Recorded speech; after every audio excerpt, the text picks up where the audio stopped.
And so far, we're working together, in hosting satellites in space, and I believe strongly that in the next 1 or 2 years, it will be good for our country. Therefore, I want to express our appreciation, and willingness to continue to partner with NatComSat. One will be asking why Ministry of Defense. If you look around, you see a lot of military people. In fact, the fact that Nigeria is staying and everybody is sleeping with his two eyes closed is because the military is working. And the military can work better if we work closely with NatComSat. Is it the Nigerian Army, our troops moving around? They need communication. Is it the Nigerian Navy with our ships around? We need communication. Is it the Nigerian Air Force? We have aircrafts in space. We have drones in space. We need communication. There's simply no way that Nigerian armed forces can operate without NatComSat. Therefore, this is our event. I say good morning, and I wish all of us the best of luck. Thank you very much.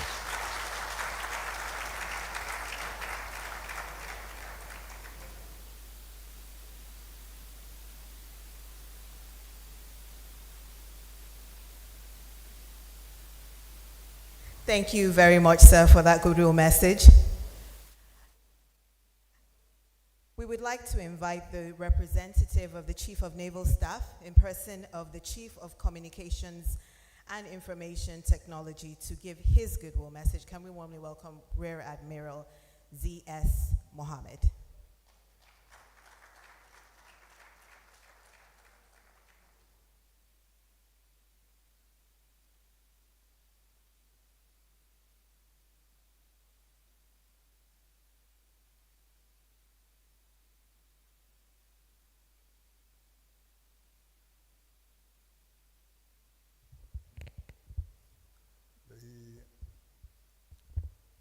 Our host, the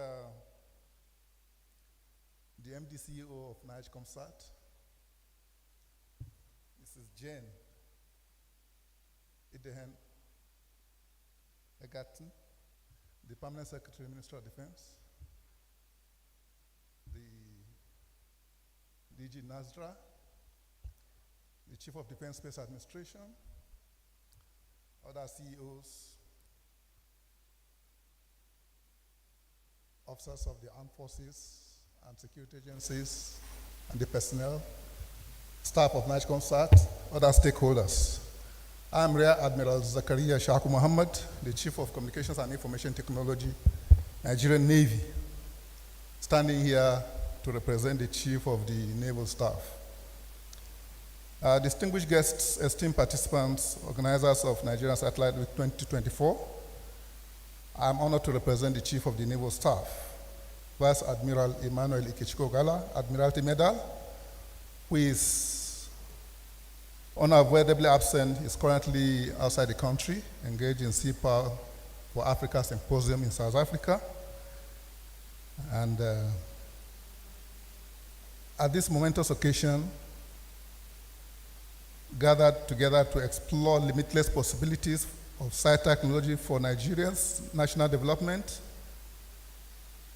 There cannot be a better time for this.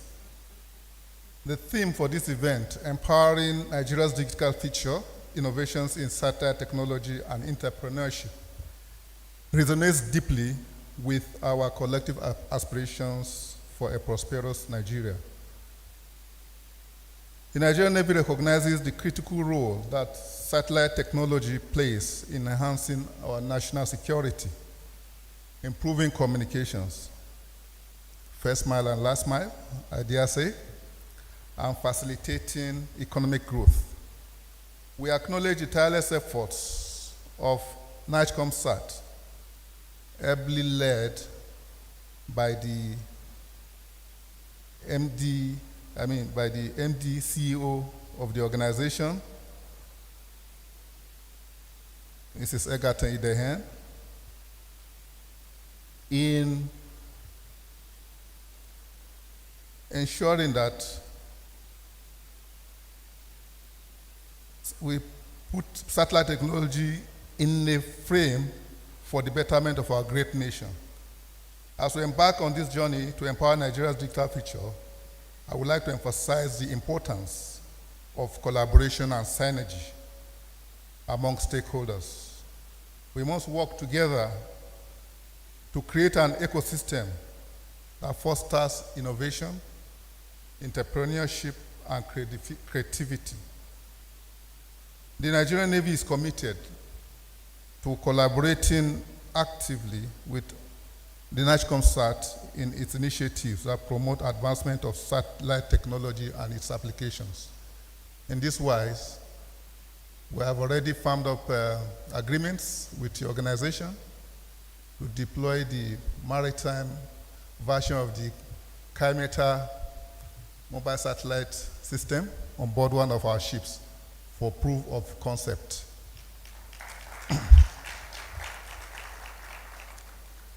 To the participants and presenters, I urge all of us to engage in meaningful discussions, share your expertise, and explore opportunities for collaboration.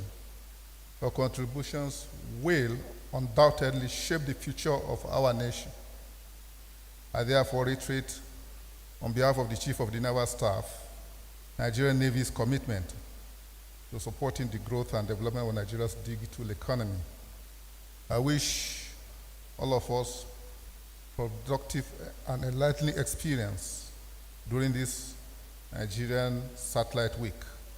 As we always say in the Nigerian Navy, and work together.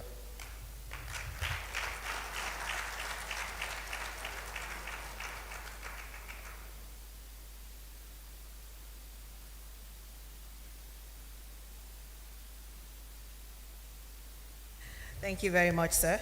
The MD NIGCOMSAT had earlier mentioned a triangle that forms a formidable team in the Nigerian space industry. So we're going to get a goodwill message from one of the members of that team. Permit me, ladies and gentlemen, to invite the Director General of the National Space Research and Development Agency, Dr. Matthew Adepoju, to give his goodwill message. Thank you.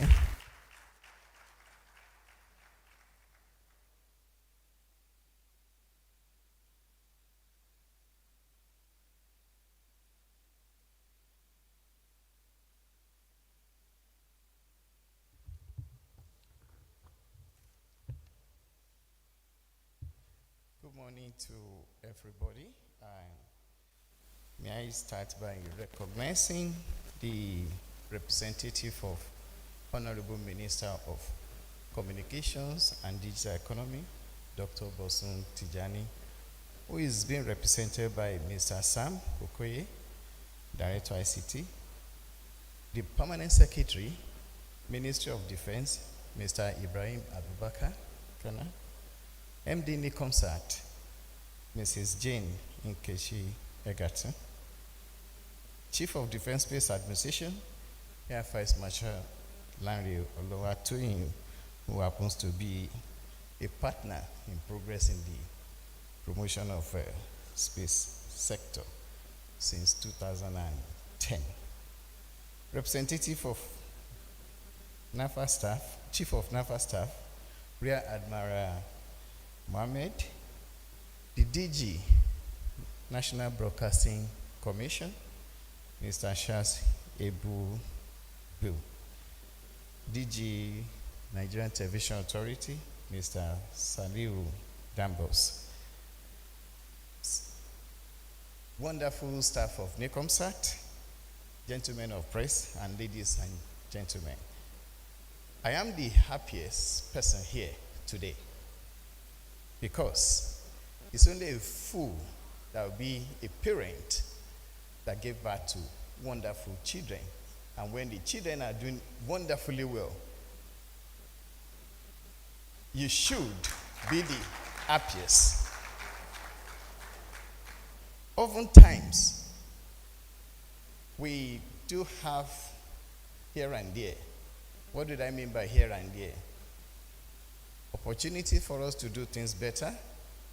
And for the first time in more than 10 years, I'm reporting us what we did behind the scene.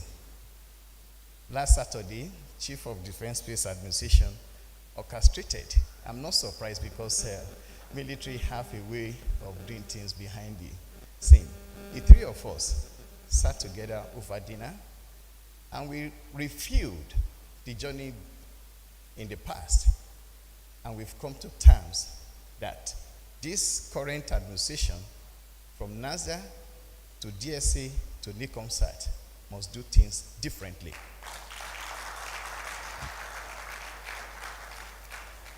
The fact that NICOMSAT is in another ministry does not diminish the objective of setting up NICOMSAT. In actual fact, it has actually strengthened that objective, because working together is the only way we can serve Nigeria better, and Nigeria can get dividend for heavy investment in the space science and technology. Military community can never be successful without effective engagement with NICOMSAT, because that is the biggest platform upon which we can tackle our insecurity.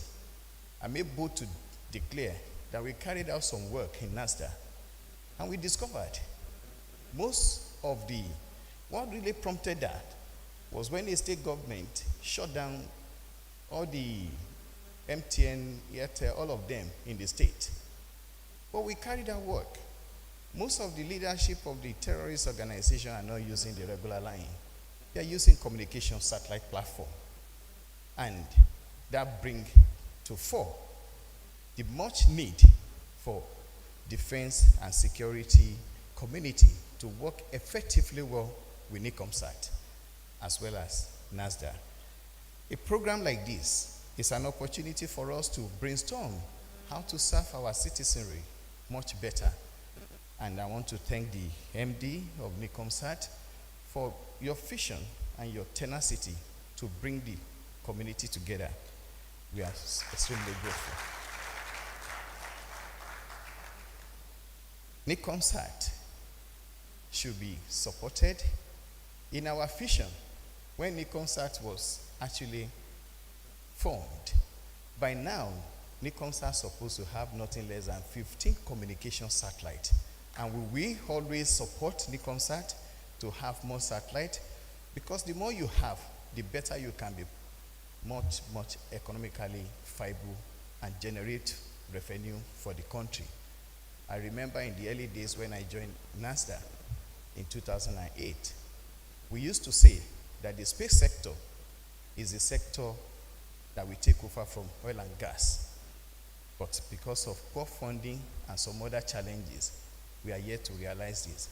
And I want to thank the President of the country and the honorable ministers who have deemed it fit to put the fit men in charge of these three institutions that is posed to take Nigeria to the next level and deliver the renewed hope agenda of Mr. President. On this note, I shall use this opportunity to invite all of you to the Nigeria 25 years in space by end of November. And of course, we need to celebrate ourselves.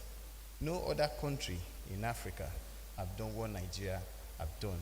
We have Defense Space Administration. It means that space sector, which has become the new ubiquitous, is an essential platform for national development.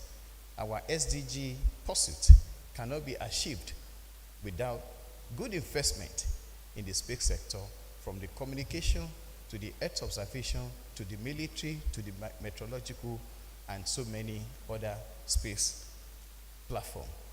I want to thank you, MD, once again, and I want to congratulate you for this wonderful job that you are doing. Thank you all.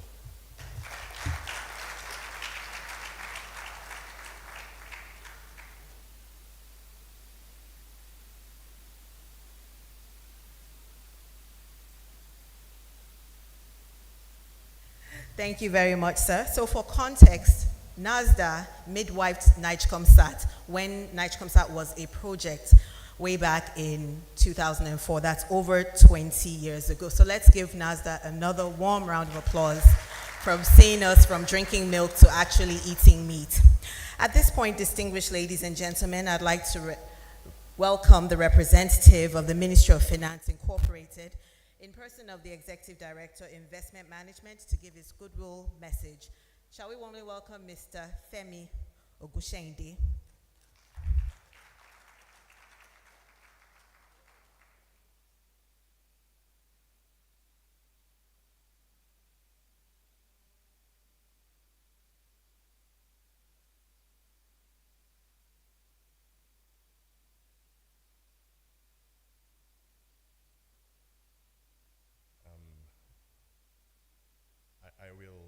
to stand on all existing protocols and to, first of all, warmly welcome the members of the Armed Forces, the Permanent Secretary for the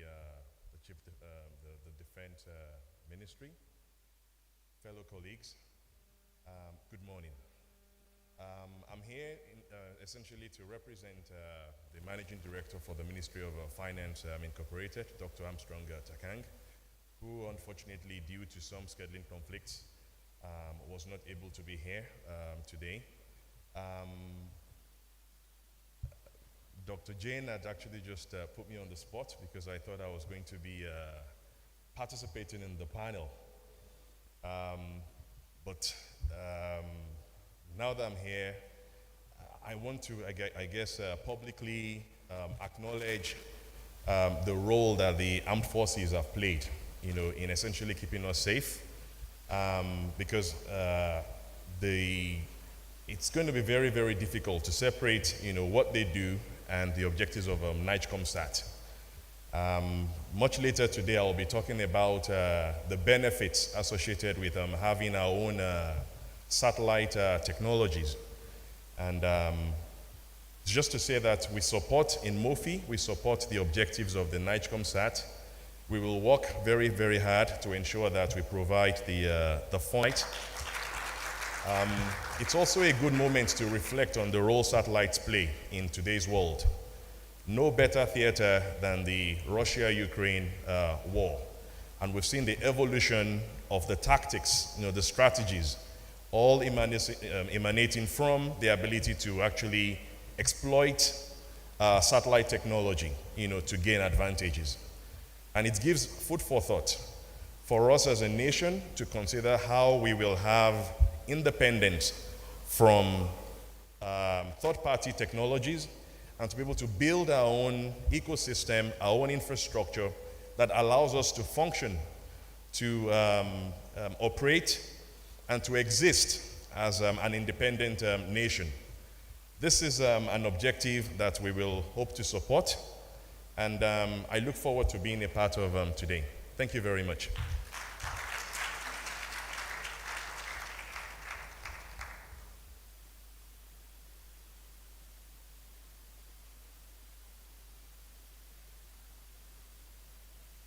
Distinguished ladies and gentlemen, permit me to acknowledge our online viewers and participants who are watching us live on all official channels of NIGCOMSAT on social media. Thank you for joining us. At this point, we'll take the final goodwill message taken by the MD of WEEK Nigeria. Can we warmly welcome the Chief Sales Director, Mr. Peter Ibota, to give the goodwill message. Thank you.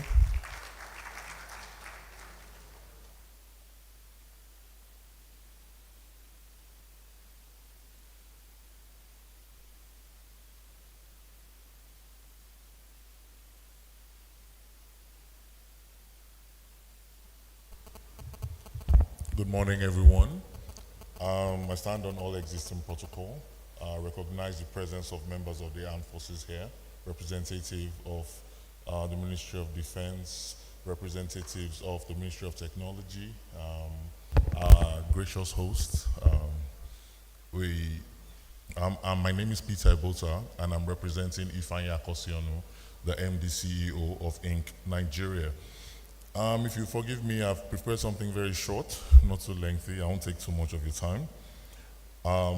But distinguished ladies and gentlemen, it's with great privilege that we're here today representing WEEK Nigeria at this edition of the Nigeria Satellite Week, hosted by a gracious host organized by NIGCOMSAT. This inaugural event marks a significant milestone, bringing together the satellite and communications community to discuss, collaborate, shape the future of connectivity in Nigeria. At WEEK Nigeria, we deeply appreciate the pivotal role that satellite technology plays in expanding connectivity, especially in regions where traditional infrastructure is yet to take root. Satellite communication provides business institutions and entire communities with the ability to stay connected irrespective of geographical challenges. As we navigate the ever-evolving landscape, we're continuously exploring how satellite technologies can unlock new opportunities for businesses across Africa, not just Nigeria alone, from enabling remote operations to supporting critical communications in underserved areas. Satellite technology is at the heart of this transformation, and we believe in its potential to not only connect people, but to drive economic growth in a sustainable way to improve access to essential services.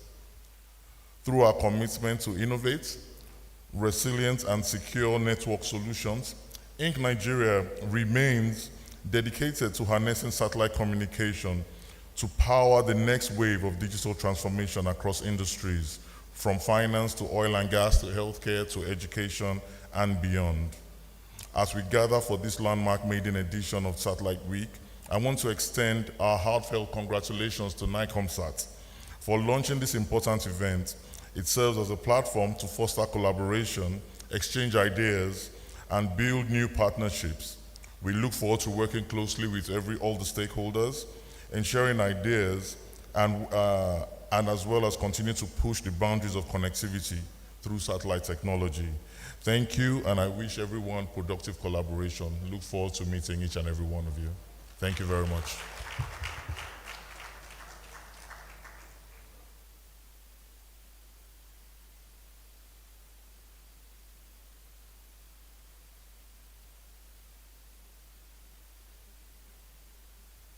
Thank you very much, sir.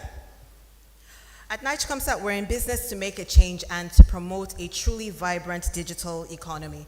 We'll be taking a short presentation now just to show the direction that we're facing right now and how we plan to even get to greater heights.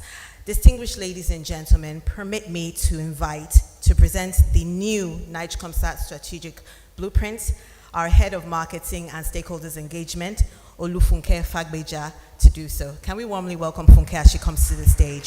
Thank you.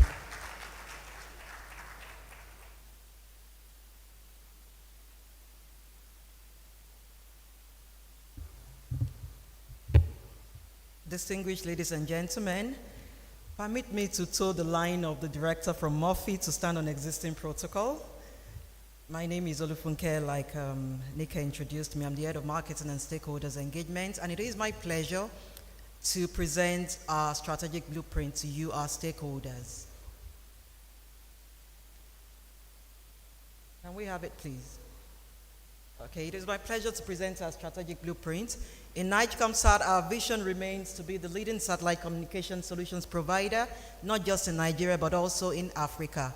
And the key word there is leading. We seek to be the leader, not just in Nigeria, but also in Africa. And our mission remains to provide seamless connectivity and satellite communication solutions through innovation. The key word there is innovation. We seek to provide innovative services to our customers, to the various sectors.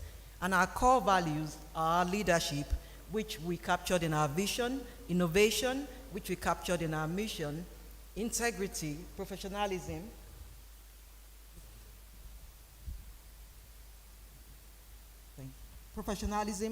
and customer-centric. Now, the essence of this roadmap is to highlight where we are as an organization and also our target destination. So it tells us where we are and where we want to get to. And of course, our target destination is encapsulated in our vision and our mission. So our destination is to be the leader and to provide innovative services. And so this blueprint is a comprehensive roadmap. And what it does is that it incorporates different strategic objectives, and we've classified these objectives into based on different timelines. We have the short term, we have the medium term, and the long term objectives with various plans that we would implement in achieving these objectives. Basically, we have identified 5 strategic pillars, 5 critical pillars, and these pillars will serve as the vehicle that would drive us to the implementation of these objectives. And these are strategy, infrastructure, public-private partnership and innovation, organization, people and culture, and branding and communications. So these are the 5 strategic pillars that we have identified, like I said, would be the vehicle that would drive us to our target destination. And I'll briefly take them one after the other. When I talked about the blueprint, I said it would highlight where we are as an organization and the target destination. So as an organization, this is the mix of our products and services. We have broadcasting, trunking, broadband, transponder leads, navigation. Of course, NIGECOMSAT 1R is a hybrid satellite, so we provide services on C-band, KU-band, and KA-band. So this is where we are as an organization. And these are the key strategic pillars that we have identified. We said the first one is strategy, infrastructure, public-private partnership and innovation, branding and communication, organization, people, and culture. So I'll take them one by one now. The first pillar is strategy. We have identified various objectives under the first pillar, and one of them is technological enhancement. This is basically about upgrading our existing infrastructure, and the purpose for this is to enhance our service delivery so that we can improve on the quality of our service to our customers. Second is operational excellence. We want to enhance our effectiveness, enhance our efficiency by streamlining our processes to make us better in what we do in our operations. While the third one is market focus expansion. With this, we've been talking about partnership, we've been talking about collaboration. We want to collaborate with organizations in the public and private sectors, with our sister agencies and other organizations in various sectors to provide services. So we are looking at existing markets to expand our services, and we're also looking towards new markets to provide innovative services, thereby expanding our market. The second pillar is infrastructure. The first objective under this is to ensure technology, infrastructure, reliability, and continuity. In our line of business, continuity is very important, consistency is very important, and this is what this objective is all about.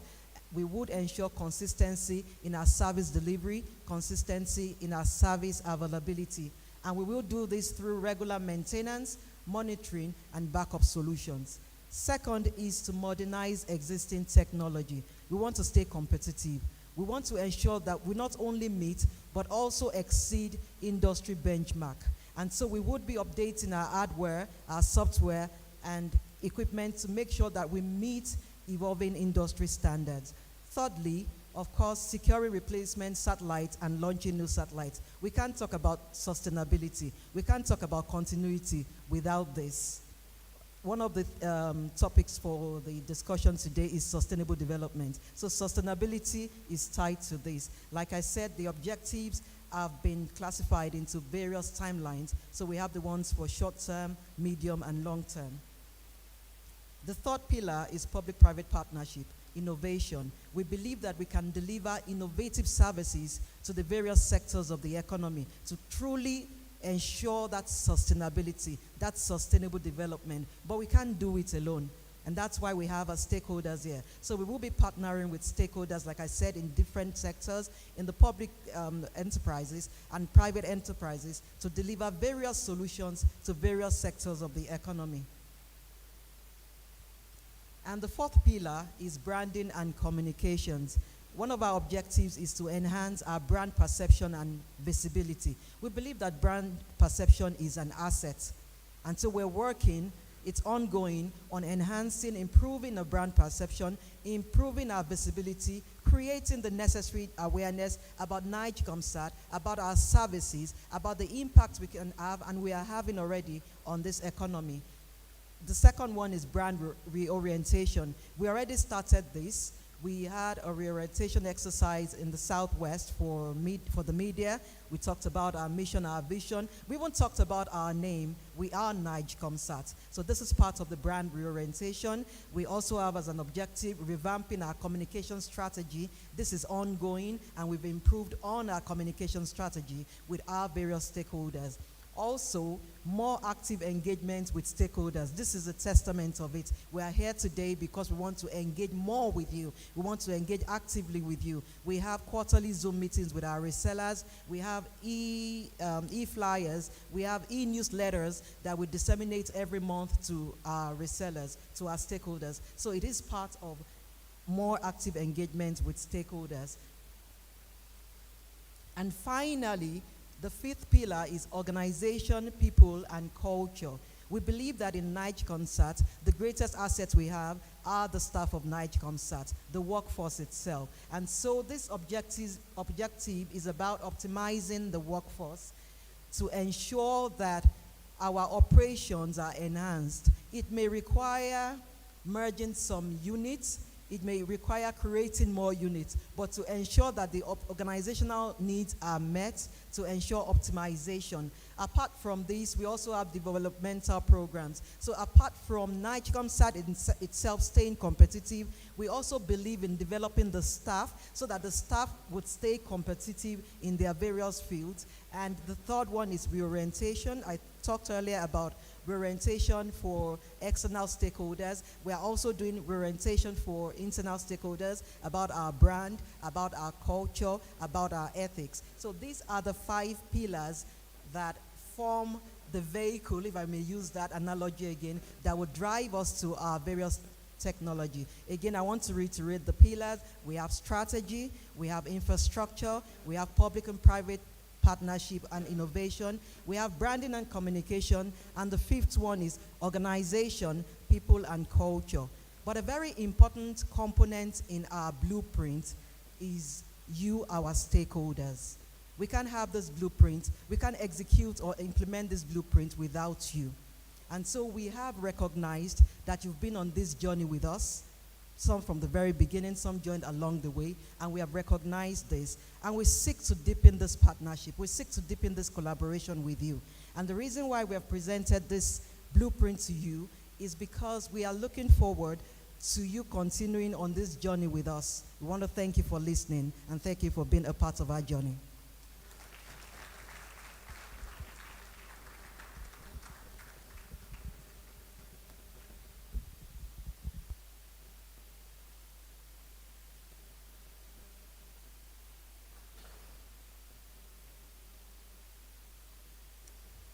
Thank you, Olufunke, our head of marketing and stakeholders engagement, speaking on the 5 strategic pillars of NIGECOMSAT: strategy, infrastructure, PPP and innovation, branding and communications, the organization, the people, and the culture. Funke also spoke on the roles that we all play, all of us in this hall, as stakeholders to the NIGECOMSAT dream. Distinguished ladies and gentlemen, I would like to inform you all that we are gradually coming to the end of the opening ceremony. I would like to invite our special guest of honor, the representative of the minister, the managing director, NIGECOMSAT, to please come forward, and of course the permanent secretary of the Ministry of Defense, sir, if we could all come forward, and our special guest to have our group photograph before we close the closing ceremony, the opening ceremony. Thank you.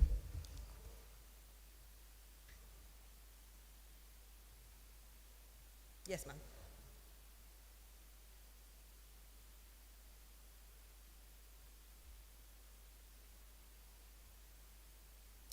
Following the group photographs, the managing director, NIGECOMSAT, will lead the special guests to our booths to show them what we are doing at NIGECOMSAT and the channel partners that are represented there as well, the kind of partnerships that Funke was talking about in the strategic blueprint.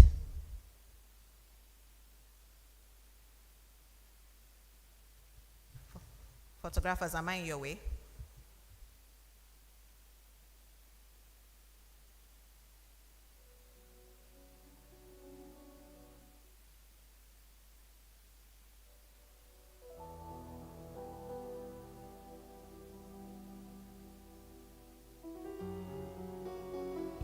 Thank you very much. At this point, the managing director will lead the delegation to the booth. Thank you.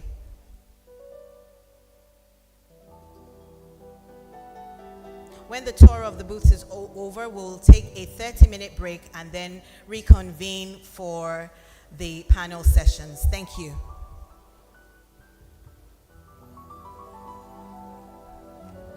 We'll reconvene in 30 minutes, please. Thank you.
Welcome back, MD. Distinguished ladies and gentlemen, we'll be taking a 10-minute break, tea break. The managing director will lead the special guest of honor and our other special guests.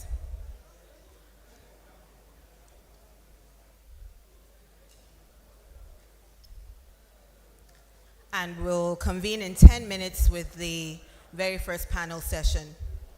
We'll take the tea break right after the executives have taken their tea, then we can all proceed to the different service points for our tea break. Thank you so much. Just for 10 minutes, please.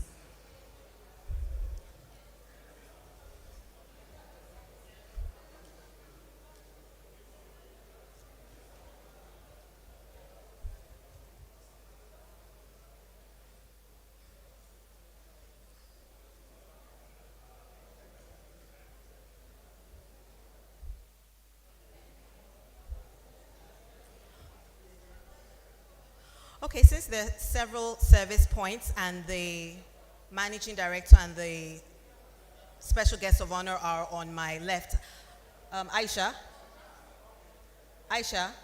can everyone else start on that side? Okay. Can we please proceed to the other service points, please, for our tea break so that we can reconvene?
Members of the press, you have 3 minutes.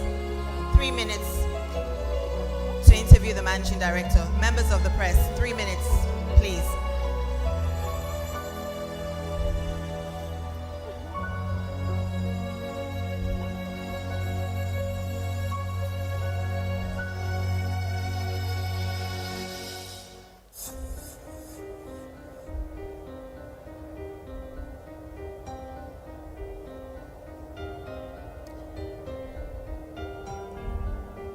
Can I have the attention of Mr. Stephen Kwande?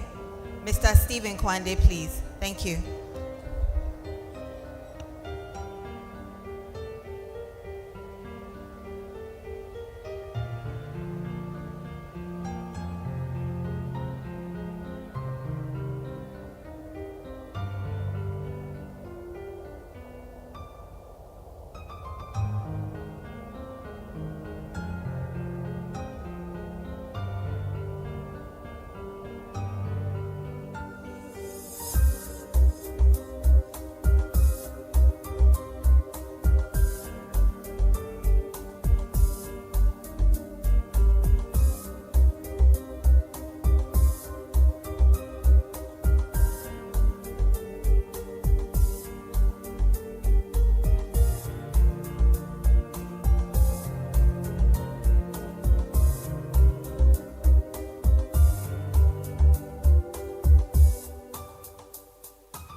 Distinguished ladies and gentlemen, a lost but found item has been brought to my attention. It's a ring. A lost but found item, a ring. Please, you can notify me if you've lost any ring with proof of ownership. Thank you.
Distinguished ladies and gentlemen, we'll be reconvening in 5 minutes, starting with the very first panel session of today.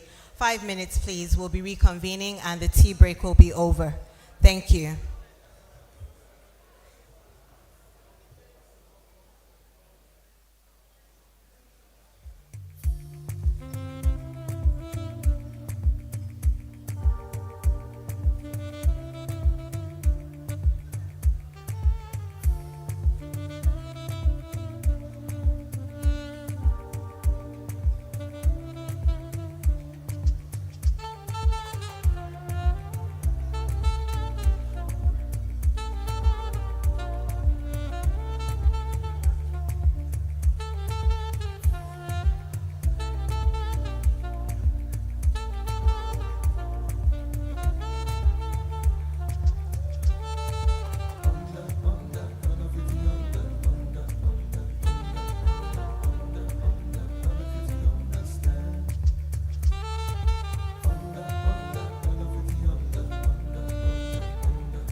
Welcome, distinguished ladies and gentlemen. Welcome back from our tea break. I'd like to acknowledge at today's stakeholders program the representative of the Chief of Defense Intelligence in person of Air Vice Marshal Ogohi, the Deputy Chief of Defense Intelligence. Can we warmly welcome him? Thank you. We've come to our panel discussion session, the very first one, and to handle the session is our moderator. Permit me to invite to take his position up here on the podium, Engineer Shola Taylor, the Chief Executive Officer of TED Consult. Can we warmly welcome Engineer Shola Taylor?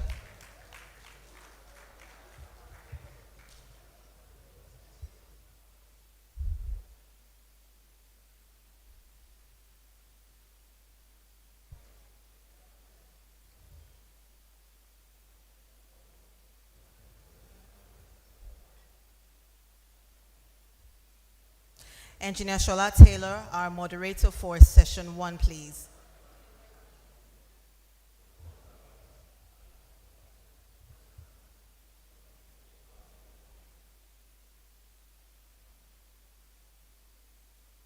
While we wait for our moderator to come in, I believe he's granting an interview outside. I would now like to invite our discussants to take their positions also. Distinguished ladies and gentlemen, permit me to invite Dr. Ibrahim Abubakar Kana, the Permanent Secretary, Ministry of Defense, who will be our discussant in this session. Let's warmly welcome him.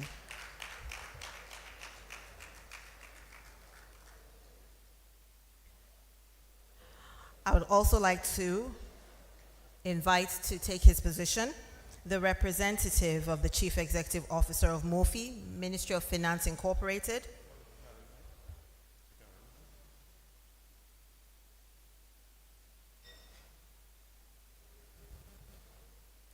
Permit me to invite the representative of the Chief Executive Officer of MOFI, Dr. Femi Ogunshende, the ED Investment Management, to also take his position. Thank you. Let's warmly welcome him. Thank you. Representing the Director General of NIDA, National Information Technology Development Agency, permit me to invite the Deputy Director, Information Technology Infrastructure Solutions Department, Mr. Priye Itonyo, to also take his seat.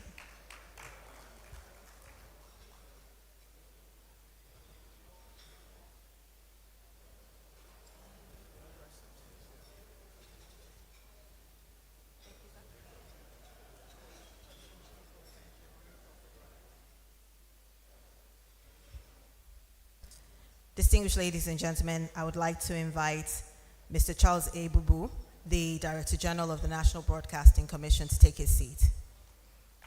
Thank you. Thank you, sir.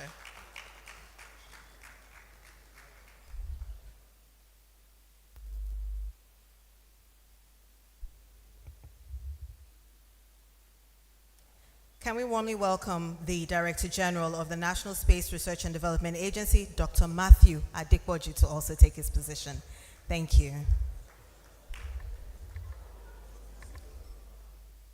Let's welcome the DG NASDA, please. Thank you.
Distinguished ladies and gentlemen, I apologize for the delay. Permit me to invite the Deputy Director of Frequency Coordination and Liaison Services of the Federal Ministry of Communications, Innovation and Digital Economy, Engineer Sanusi Dalhatu, to also join the panel. I'll now be handing over to the moderator, Engineer Shola Taylor. Thank you.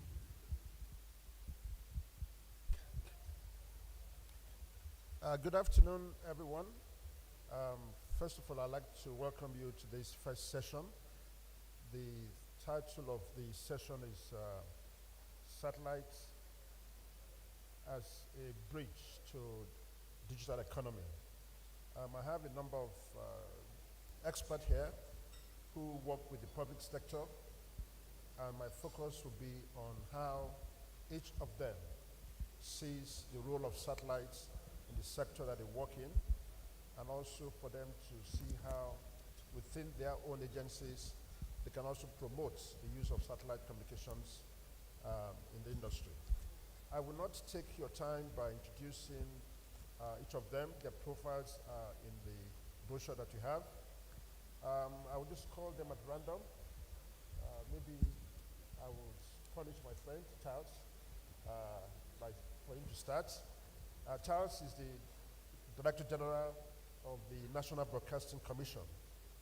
And as many of you know, a lot of TV channels who work in Nigeria are through satellites. And it's important to appreciate the role that satellite communications play in that sector.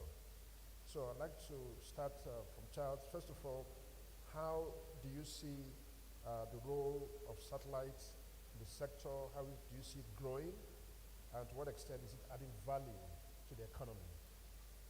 Charles, please. No. Okay. Hello. Okay. Good morning, ladies and gentlemen. Thank you for your question. If I may go into some background story to give effect to what the question you just raised. So basically, I want you to envisage what the EPL was before satellite broadcast kicked in 1992. You had stadiums and all of that in the UK. The UK is a football-loving nation, but you had clubs all over the place who were poorly managed, lacked funding and all of that. And it was the fact that for you to watch it, it has to be a delayed broadcast or was just highlights. There was no adequate funding. But when satellite kicked in, I think it was when Sky bought the first broadcast rights in 1992, it went global. Arguably, the EPL is one of the highest priced football assets in the world today.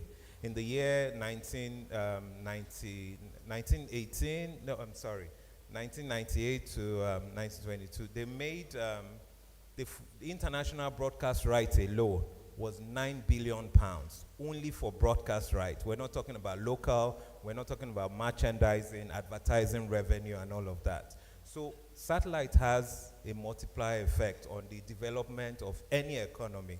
Call it in any way you want to. Before the Internet of Things happened, satellite was what made television, for example, a global village where you could watch real-time sports, for example, real-time broadcasts. Now we're going digital on a whole lot of things where you can imagine when we had the issue where Twitter was stopped for a bit, right? And a lot of people went to town saying, I lost so much money in one day.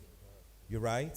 The same thing when WhatsApp had the issue, for example, and a lot of people were, their businesses were basically comatose for a bit. Now, this is the thing. The world has gone global. We have gone digital. You cannot do without satellites, right? You either rely, even the internet we depend on is also riding on the platform of the satellite in most cases. Elon Musk has found a business here in Nigeria with people taking up his services. There's so much, just like Nigecomsat is providing right now. So there's so much that can happen. In putting it in summary, every nation, every growth that happens in a nation comes from two things in my view: knowledge and information. South Korea came out of a war with nothing. They didn't have any natural, resource.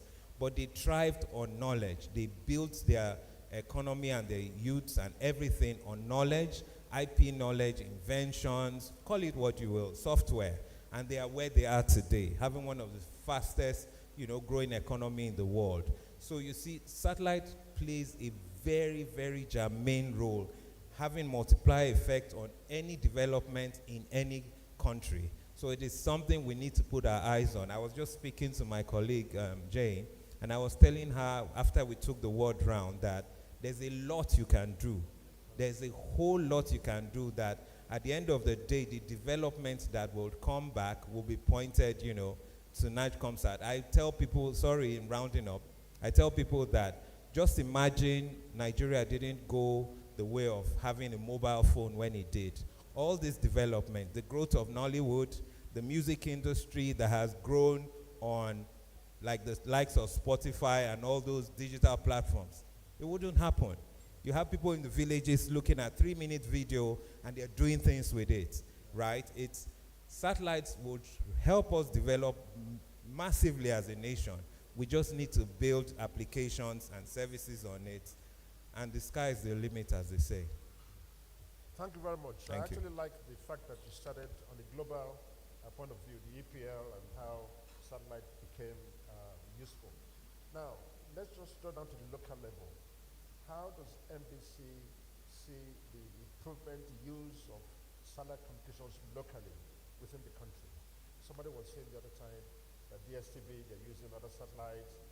What can be done within the industry to encourage more use of satellites within the country for broadcasting?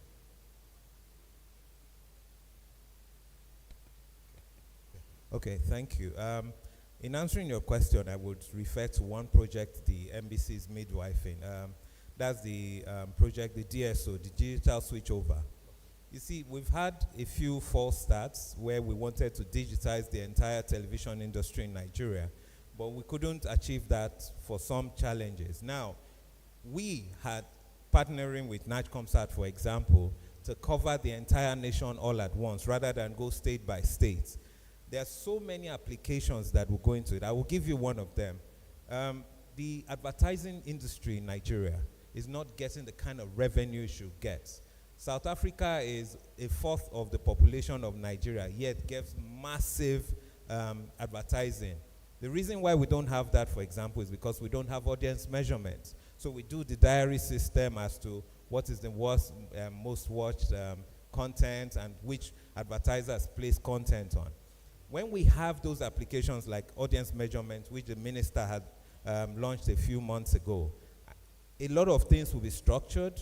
You will be able to have data that will drive advertising revenue, where the preferences, it will drive also, the multiplier effect is that a lot of funding will come back to content production, creation. There's a lot, all the creatives, all the way down to people who, create music, sounds behind, Nigeria is going to have a lot of things in place if we have the platform.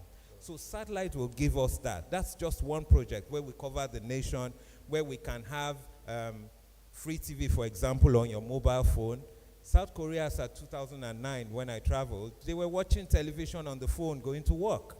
We can do it. Nigeria is a content-driven, we are passionate that way. Nollywood grew out of the fact that people brought in CDs and they were looking for ways to sell it, and they decided if they put content on it, it's a sellout. We can't start even talking about the music industry today. Everywhere Nigerians go, we're sellouts, right? So we are creative, we have the creative mind, we don't take no for an answer. Whatever we put our minds to do, we just need the platform. And the satellites can provide much more than we need. And honestly, I don't think we can even envisage where that will go. All we need to do as regulators, providers, whatever, is to provide the platform, and Nigeria will take it off. Thank you. Thank you so much. That's fantastic.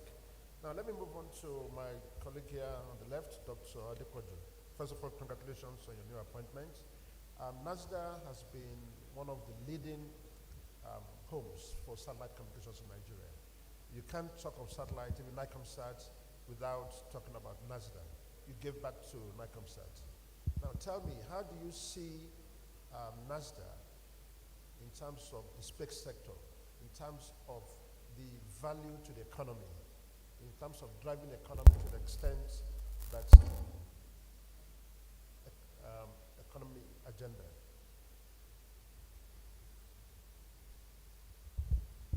Thank you very much, the moderator and all the panelists and our amiable stakeholders.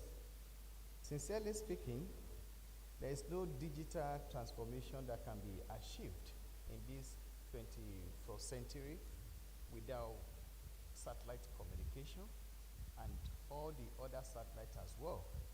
Because if you have satellite communication in the orbit, there are so many other aspects of applications that makes it effectively and commercially viable. NASA, the forefathers of Nigerian space agencies, saw ahead of time. That's why we are the first country in Africa that launched this satellite, which is Earth observation. And when we made that massive impression and statement of intent, it wasn't for ego tripping that we just want to belong, but because of the needs, because of the globalization, and then the need for us to bring Nigeria onto the table with other spacefaring nations. There's no country that can exist right now without satellite of all kinds. Maybe communication, meteorology, military satellite, and so on and so forth. So for us to achieve the digital transformation of our economy, our social corporate responsibility to citizenry, government needs to help us more. And one of my own primary focus, or the NASA focus, is to mainstream the private sector into the Nigerian space ecosystem, because government cannot do it alone. And the wonderful thing is that NICOMSAT is sitting in a very, very strategic position. When you look at all kind of satellites, GNSS, communication, Earth observation, reconnaissance, and so on and so forth, the most economically viable is the communication, because that is where you make so much money, and then you can do more spin-off. So most of the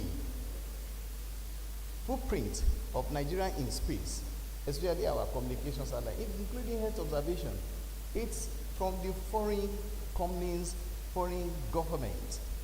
And that's why the issue of capital flight cannot be dealt with until Nigeria and Nigeria business community invest in satellite production, application, and operationalization within our ecosystem here. So this digital transformation, I've made bold to say that the days of terrestrial solution is numbered, because when you see what Elon Musk is doing, it's a landmark. When he started from the non-fossil fuel vehicles, many people doesn't know the secret. Because he came to the space arena, he was able to see that the highest level of performance with batteries, lithium batteries, is what we put on the satellite. Because when you are putting communication satellite, there is over $500 million out there, and you don't have the opportunity to go and replace any component, then you've got to put the best on the satellite. So it came in there, took that invention, and applied it. Mercedes, Toyota, all of them have been in the automobile for many years. And this man, within 10 years, he was able to overrun all of them. This is the best time for Nigerian business community to come on board and support our communication satellite launch, because this time around, 2-3 satellites cannot do the job. It can't do the job, because if you want to be very, very economically viable and then reach out to everywhere in the country and in the continent, I was so happy to see the strategic vision of NICOMSAT. That's very ambitious, but achievable.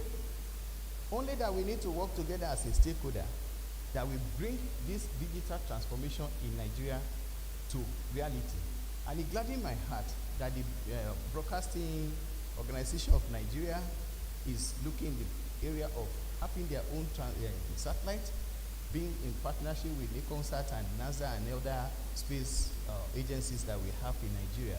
This is the only way we can fast track this aspect that is very, very essential.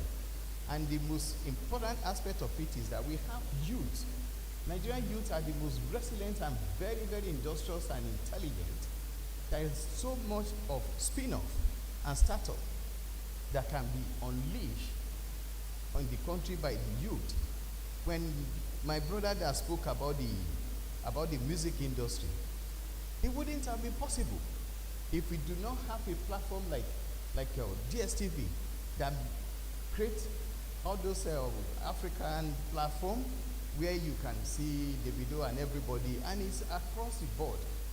NTA, all our channels before, they are not running on telecommunication as at that time. They wouldn't be able to reach beyond the shore of Nigeria. But that platform came. It's a business opportunity that touched so many lives, and then we've seen it in reality. And we can do more within our country. And this digital transformation does not find the only expression in the area of services alone. We can improve our electoral system with total coverage. Many people were contesting the result. They were saying it wasn't real time. If you see the coverage we had as at that time, there's no way we could have delivered real time casting of the vote because there was no national coverage. It gladdens my heart when the Comsa said they have platform now with the national coverage. That means the aspiration of Nigeria will be met as we are progressing in different areas of our application. There's quite a lot in this sector that we need to unleash for the Nigerian to explore. Thank you. Yeah, thank you very much. Can we be more specific? Can we draw down to the local level? Can you give us two use cases? Maybe in disaster management, we've seen a few things in Nigeria here. Maybe in urban planning. Give us two examples where NASDA has been used effectively in the country. Well, example is not far-fetched. We don't talk without walking the talk. When the first communication satellite was launched, first project that was carried out, the Nicomsat engineer will bear me witness, is to connect the President Obasanjo with other state governors. That platform was established. Space ecosystem, looking ahead of time. And the president was able to communicate with the state governors. We went ahead to do telemedicine as well. And many people who are holding the system will see the bus that was for the telemedicine because we know the terrain in Nigeria is very challenging. And then we have a lot of partners across the world that can take advantage of this. Another aspect is tele-education. We have Open University, and this is the right time for the Open University as well to come on board and work with Nicomsat and work with the other practitioners in the ecosystem in Nigeria, because if you do not patronize your own, nobody else will patronize you. I received a letter from China, and they were celebrating Nigeria that we are the one who gave them, that NASA gave them their first breakthrough, international breakthrough. The Nicomsat 1 that was launched by Chinese space agency was their first contractual agreement, international contractual agreement. We took the risk with them, and that risk paid off for them to today. Same thing, Nigeria needs to believe in us, they need to work with us, they need to patronize us and make sure that we bring this country to the level that it's supposed to be and stop the capital flight. Okay. Thank you. Thank you very much. Let me now turn to NITDA. Your role is to establish policies in the IT space. Tell me, how do you evolve policies that will encourage the use cases for satellites in Nigeria? Good afternoon, everyone. MD, good afternoon, and every other dignitary and our stakeholders. We're indeed grateful to be here. I'm particularly grateful to be representing my agency, NITDA. And we have so much we're doing. As a matter of fact, when we sit down to look at our project, we look at NICOMSAT and say, what role can they play? Because we know that their services are critical to the success of almost all our projects. I'll start with one. We just launched the digital DL for all. It's here, it's at our stand outside. You can look at it. That's digital literacy for all. You know, you talked about policy. So we have a policy called the National Digital Literacy Framework, which is national, and there's a target of having digital literacy, 70% of Nigerians being digitally literate by the year 2027. We are not just going for the traditional learning methods, we're also combining with online activities and so on. The critical element there is, of course, the internet, and we see how can NICOMSAT help us with this. So they have a whole lot of things to do with us. We're establishing hubs in every state of the nation, 2 hubs in every state of the nation, and we're establishing them at the universities. All those hubs require internet access. I like the question the MD posed, that what happened the last time when there was a fiber cut? It was the satellite backup that helped the whole nation. So we have a lot to gain from having a solid satellite infrastructure for the country. What happens to the underserved communities? It is easiest to drive internet to those places using satellite, because if you notice, most of the fiber connections are targeted at urban areas. So going to those places with satellite technology will help in driving the digital literacy. It will help in innovation. I like the strategic plan, the blueprint of NASDA, especially Pillar 3, that talks about innovation, partnership, and the like. So what's going to happen? If we are with the right partnership, I believe NICOMSAT has a whole lot to do, and they'll be able to drive their services. I'm glad they're also talking about it, is to tell you that, okay, they're doing something in this sector. We have always partnered with them. We are willing to extend, more partnership opportunities to them so that we can implement our projects. We have a whole lot. Besides the IT hubs that have been established in every state, we also have the digital learning centers. This year alone, we plan to do about 111. That is a whole lot of, bandwidth that needs to be provided for those communities, especially in the underserved communities where by satellite technology will be needed to propagate this. And as you do that, you're promoting innovation, you're promoting digital learning, you're promoting content creation, and so on. So there's so much to be able to do in that space. And satellite technology is a critical infrastructure, especially for digital economy. If we go to the digital economy sector, you don't want to have a failed transaction. You don't want to have a failed downtime. Now, how can you have that? It's to have a satellite communication, especially in areas, like I said, where you have limited connectivity through fiber and so on. So we have all of this going on, and we hope that we will continue to strengthen our partnership to be able to achieve the breakthrough for Nigeria. Thank you. I see your Digital for Literacy program Yes, as a very ambitious one, yes, targeted at most Nigerians. yes. How do you see satellites playing a role there so that could be cited as a very important use case? Like I mentioned earlier, you need the satellite to be able to take this program to underserved communities. We are not training only people in the urban areas. We're saying, okay, if you're in the village, you should be able to participate in the program. For instance, we have courses up to certification level. Now, how can they achieve that if they cannot communicate? So, like I said, we will need more partnership so that in communities, you can have hotspots where people can connect and do their work. They can study, they can create content, and be able to feed into the digital economy of Nigeria. Thank you, sir. Now switch to my friend on the right, Engineer Sunusi Dalhatu. You work with the Ministry of Communications that represents Nigeria at the ITU, where spectrum is allocated and all the rest.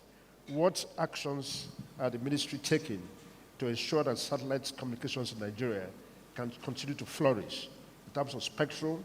Because if you don't have those spectrum and all that, if you don't have the right filings, you really cannot sustain yourself. What actions are you taking as a ministry? Thank you, Engineer Shola Telo. Actually, the ministry is collaborating with all other administration and also the Nigerian satellite operators in coordinating with ITU and also other administration. And let me say of recent or last year, the DSA, Defense Satellite Administration, also in collaboration with Nicomsat, came to the ministry, and that was when they were trying to launch the Delta One. And it was a ministry that coordinates with other nations and do all the filing. And apart from that, also they form a committee and for all other stakeholders in order to share knowledge and experience, which other stakeholders, NCC,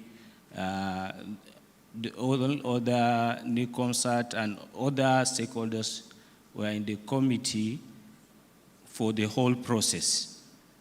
And also the ministry is training personnel in issue of filing and coordination so that all satellite can operate freely and can be interference free to maximum to a certain level. So this is what the ministry is doing in terms of the frequency and coordination with other nations. Thank you. Sure, and I really appreciate the role that you played at the last WRC, driving satellite communications agenda globally. That was very good. I will end up with defense, because without all these things, without defense, we can't move anywhere. Let's move to finance. Dr. Ogun, let me pronounce it correctly. Ogusende. Now, you have essentially the government investing image for Nigeria. Two questions I'll ask you.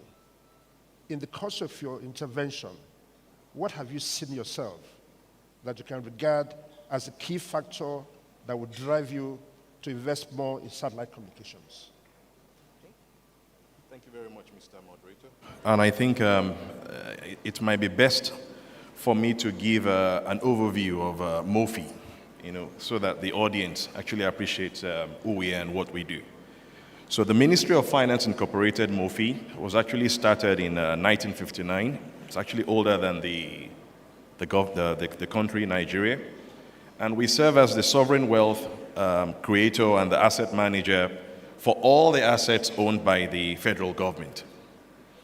It's sad to say that we find it very difficult to ascertain with a very high level of degree what we own as a country. And for me, it's the base, the foundation for asset management at this sort of level. And that's why one of the key things we are driving is the establishment of this National Assets Registry that will capture and enumerate what we own as a country. It will be the basis on which we craft our investment philosophy to drive the creation of wealth for the nation. And today, that philosophy is driven by, I think, about 4 or 5 factors. One, sustainability. We want to ensure that all the businesses that we've invested in and the businesses we consider to invest in have a very well-defined sustainability strategy. We want them to operate in an environmentally responsible manner. We also look at diversification to ensure that the portfolio has a very broad set of assets. And today, I think we have about 7 or 8 of those asset classes, such that our risks are very well diversified and we're well positioned to optimize from a revenue generation standpoint. We also look at the management, of the companies that actually engage us. As a matter of policy, we have decided not to own more than a minority stake in every business that we get into, and I believe this will also be the direction of travel for the existing businesses. So we prefer for the private sector to lead this engagement while we focus on our role from a corporate governance standpoint to ensure that there's transparency, there's accountability, and these companies can actually provide value to the Nigerian people and also pay dividends that can help to run the nation. If we're able to do this very well, then it becomes very easy for us to properly dimension what opportunities are available to us in the country. And connectivity stands head and shoulders above all the other considerations, because without that, essentially, we don't have anything. So we have a series of use cases, connectivity use cases in different priority sectors. In agriculture, one of the areas where we're already working with NIGECOMSAT, we recognize the role that connectivity will play to help to optimize operations in that space. And I can also make the same argument for use cases in the healthcare sector. I'm very happy that the armed forces, the military, they are here today because they have key proponents of connectivity as well, relative to their charter and their mandate. In the digital economy space that my brothers have actually talked about, without the connectivity, we're not able to actually, realize or actualize the optimization of the opportunities that are there. In MOFI, what we want to see, aside from recognizing the progress that has been made in that sector, is to try and see how we can deepen the participation of Nigerian business owners. Rather than talking about how the operations, are actually conducted in partnership with like foreign companies, we would like to see the Nigerianization of this ecosystem by encouraging very credible entrepreneurs, very credible companies to partner with MOFI to see how we can solve some of these well-established and well-known subsectorial challenges in the space. If we're able to do this, then it makes my own job very easy, being the nexus or the conduit between those opportunities locally and the financing sources outside of the shores. It allows us to tell credible stories as to why Nigeria remains a viable investment destination, especially in this connectivity space. And so, hopefully in the not too distant future, we hope that this partnership with NIGECOMSAT would have essentially established credible operations through them, and also in support, in conjunction with other Nigerian companies that the external investors will find viable to direct their investments to. Thank you. Well, thank you very much. You actually has answered the other question about how do you encourage local investors to partner with NICOMSAT, for example. I think your policy provides for that, which is good. Let me now end with the representative of the Permanent Secretary of the Ministry of Defense. Obviously, you hold a very important position to ensure that our country is safe and so on. To what extent can you say that you have a lot of use cases that satellite is virtually, you cannot do without it? Can you give us a few examples without divulging any secret of the states? Thank you very much. I think I'm pleased to be here today, and we're very excited with our partnership with NICOMSAT, by extension, NASDA. Now, defense and security, what is common is communication. And communication, nobody can underscore the importance of satellite. Permit me to talk on 5 areas. 1, intelligence. 2, air defense. 3, battle management. 4, maritime affairs. And lastly, the Air Force air power. Let me start with intelligence. For any country to be strong, you must have a strong military. Nigeria is strong not just because of our population, but because of our strong military. Every country in Africa is scared of Nigeria because of our strong military. Nigeria has proved that beyond reasonable doubt, be it in ECOWAS, African UN missions, and many other missions around the world. Therefore, Nigeria has to be battle ready at all times, in order to secure our country. To do that is the issue of intelligence. Intelligence is key. Working with satellites, intelligence becomes much easier. Much easier because you now have a secure communication.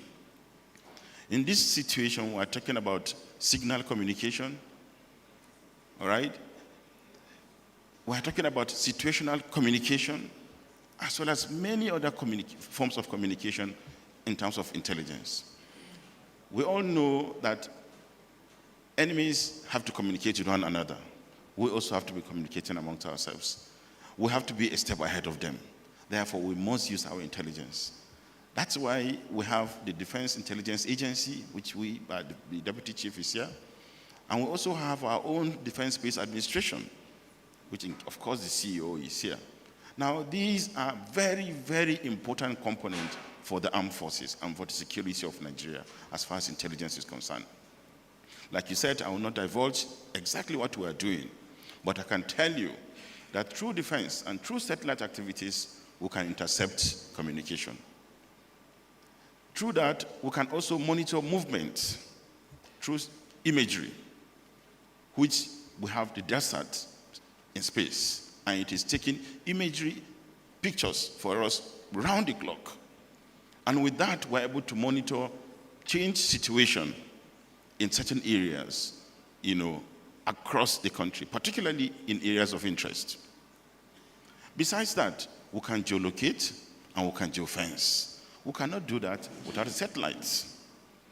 We can give examples of what happened, particularly in Zamfara State, when the banditry was at its peak one time. They were communicating with one another. The easiest way to do is to shut down communication. Without our own secured communication, there is no way we can engage the enemies. And that's exactly what we do as far as intelligence is concerned, and many more. Let me go to air defense. Today, the battlefield has changed. In the First World War, Second World War, we saw how men engage each other physically. Now you engage each other remotely. Nigeria, we're also battle ready for that. In as much as we have very good neighbors, relatively, compared to other countries. But we must be ready as far as our airspace is concerned. We cannot do that without satellites. Today, we can see the war going on in Ukraine and Russia. We can see the war going on within the Hezbollah, the Gaza and the Israelis. We all hear about the Iron Dome. What is it all about? Satellites. Without that, our military cannot function effectively. That's why we need our own secured satellite. Some people were wondering, why should the Ministry of Defense and the Armed Forces establish our own defense space administration? Now you understand that military must be secured in order to secure the nation. And if we mix the defense communication as well as civilian communication, we have the tendency of actually leaking out information and secrets of military and operations. Therefore, air defense is something very important, and it comes in two components: the ability to protect and the ability to attack. That is what air defense is all about. If you are going to send any missile, you need satellite. All missiles being launched have GPS embedded in order to locate exactly where you want the missile to go to. In your own country, for your air defense to be functional, you need satellite to detect early any attack coming onto your country, so that you can also launch an interceptor or set of interceptors to protect your country. That is the role of satellite. Let me go to the battle management. Now, we've been engaged in battle across the country, from the northeast to the northwest, to the Niger Delta, and virtually every part of Nigeria. That's why the military is technically overstretched, but battle ready. Some also argue the involvement of military in internal security. The military is working with both the police and the state security services to engage the enemies of the state, which we know are the ones preventing us from sleeping very well at night. They are the ones preventing us from moving through the length and breadth of this country 24 hours like we used to do in the past. But the Ministry of Defense and the Armed Forces is up against them, and we're achieving results. We need communication to prepare our battles, and I tell you why and how. Now they say there's an attack, a bandit terrorist attack somewhere. With satellites, we can easily use our satellite to have imagery of the location of that attack. With a clear image of what is going on there, besides use of drone, which I'm coming to, in terms of air power, we can actually plan our operation, to plan to send our military, ground troops, to go and engage the enemies. But for you to do that, besides having that information, you need further information on the terrain to prevent ambush by the bandits, to make sure that you plan the kind of troops, the kind of equipment to move. If you are moving from one point to another, if you have a clear imagery of the area you are going to, you will know the kind of vehicles to be able to use. And that's why you need satellite. That's why right now we're partnering with NATCOMSAT, the Ministry of Defense, some of our armored personnel carriers, to actually have some satellite devices in them. With that, we're not only going to be successful in our battles, we're also going to reduce casualty amongst our troops. The most successful operation is an operation that did not just succeed, but have the most minimal casualty as possible. Our military are not to be killed, they are supposed to kill. So it is our responsibility as Ministry of Defense to protect them as much as possible. This is one area that we can protect the military, to make sure that we have all the information available to them in order to prepare the battle.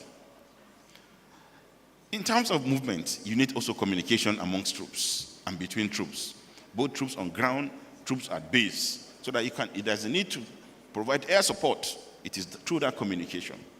That's why we have what we call the GIWA project. It's a communication system that is actually headquartered here in Abuja. I will not tell you the location, but she knows the location. The GIWA project actually gives us the opportunity to communicate within our troops all across the nation. The GIWA project is a robust communication system that the Ministry of Defense and the Armed Forces have actually launched. But we need to expand. We need satellites. And that's why we're also partnering with her in order to see how we can expand our GIWA project to cut across all the country. It will give us a secured communication system. Besides providing secured communication system, it gives us the ability to interoperate and intercommunicate between our various types of troops, be it Army, Navy, Air Force, and the intelligence itself. Without satellite, how can you achieve that? This is 2024. Let me go further. air power. Now, we have our strong Air Force. Besides jet fighters that we have, we are now in the era of unmanned aerial vehicles. We have several of them across the country. Unmanned aerial vehicles can easily operate with satellites. Without satellites, there will be crashes, there will be collision, even in space. But with a secured satellite, we are able to actually plan and prepare movement of all our UAVs, including our fighter jets. We need satellite more than any other thing. Let me conclude by the maritime. Nigeria is covered by huge maritime domain. Beyond the brown waters, once you get into the blue waters, the Nigerian Navy is responsible. Some years ago, the major area of security or insecurity was in the Niger Delta. When we talk about oil theft, where does it take place? You cannot steal oil from Nigeria and come into the land. You use the sea. You need communication. And such communication, the easiest means of secured communication is the satellite. I can go on and on and on as the conversation continues. But honestly speaking, Nigeria cannot do without satellite. We have launched one satellite. We are looking forward to partnering with NatComStat and NASDAQ. For the economies of scale, we don't need to have only our own satellite. We can work with the two agencies, Ministry of Defense, to have many more satellites in space. Therefore, as far as we are concerned in Ministry of Defense, this forum that Jane has created will further foster our relationship to see how we can come together, if possible, presenting a joint memo to the Federal Executive Council. Even though NASDAQ has done that with the Ministry of Science and Technology, they have secured approval. We in Ministry of Defense believe that we can save Nigeria a lot of money if we present a joint memo within the three ministries, so that we can have many satellites in space. With that, we can partner with other countries, friendly countries, also with our satellites in space, so that we can have the maximum utilization and real-time information in Nigeria. That truly, I can tell you, will help the operations in Nigeria within the armed forces. Thank you very much.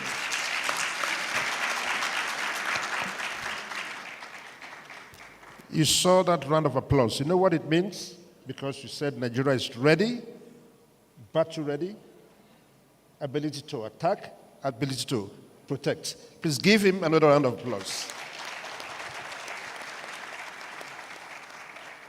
Ladies and gentlemen, you can see from this panel of experts the number of keywords that I've taken note of.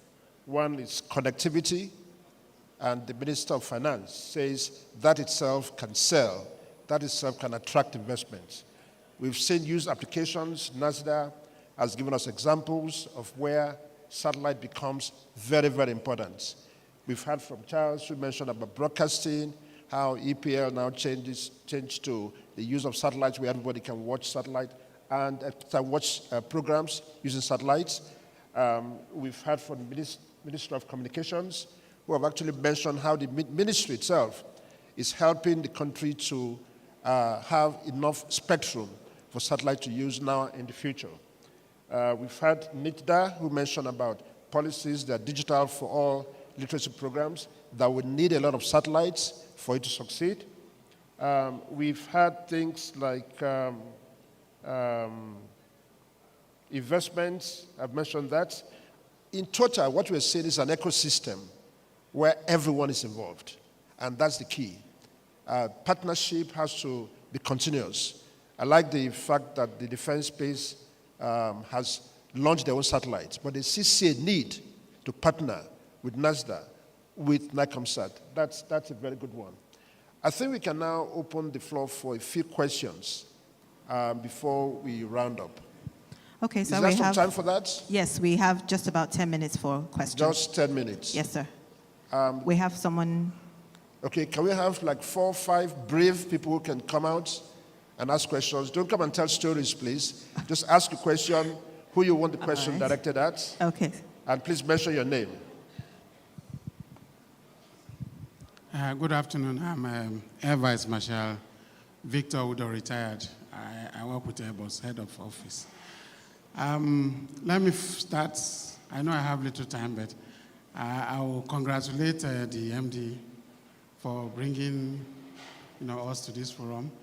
And it has afforded me the opportunity to see Mr. Taylor, that we used to be at ITU together, the DG, General Kana, he's doctor, but I call him General Kana, and also a lot of other people. Mine is more of a contribution.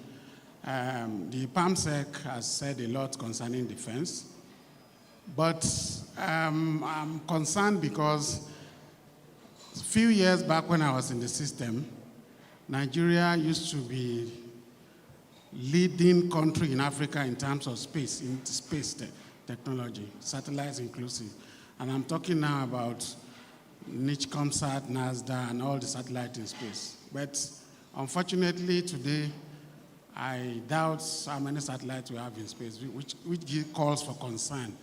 And also what we need to brainstorm about. How could I have missed this opportunity to have the heavyweights we have on the podium there? And I want to really solicit for the cooperation of those on the high table, very powerful men, to see that Nigeria gets its position in the scheme of things and get back to be the best in terms of space technology. A lot have been said in terms of warfare, communication on the move. I can go on, but for lack of time.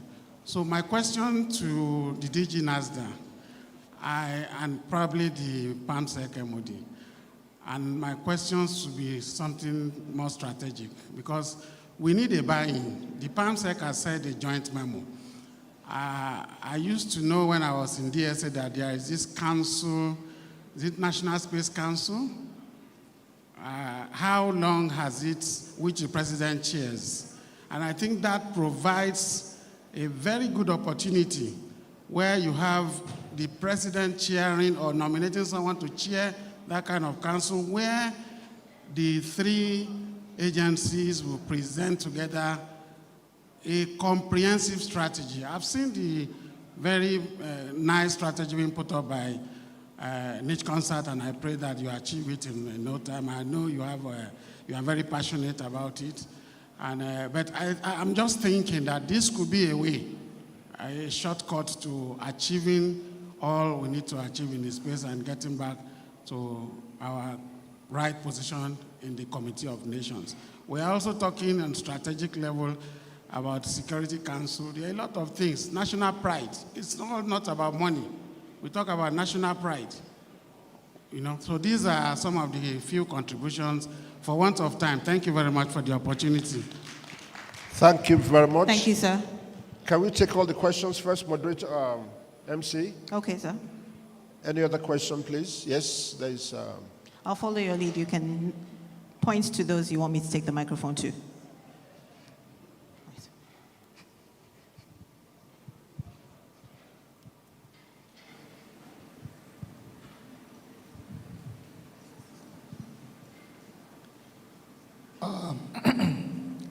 Distinguished guests, ladies and gentlemen, I'm Commodore J.O. Ajodo, the Director of Space Technology in the Naval Headquarters. Given the risk associated with reliance on foreign satellite services, you know, for example, the Nigerian Navy will rely on GPS services from foreign companies.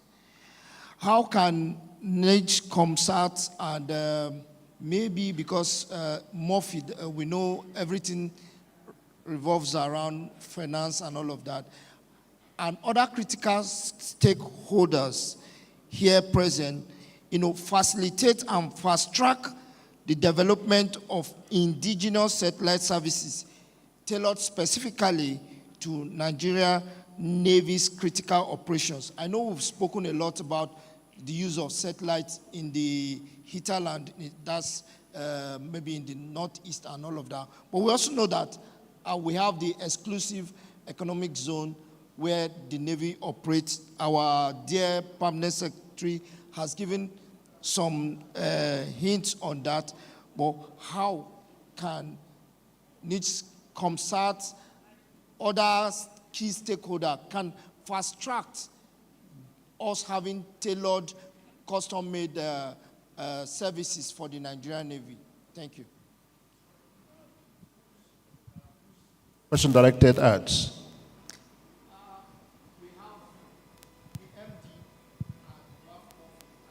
MD and Murphy, okay. Any other question? Yes, there's somebody there.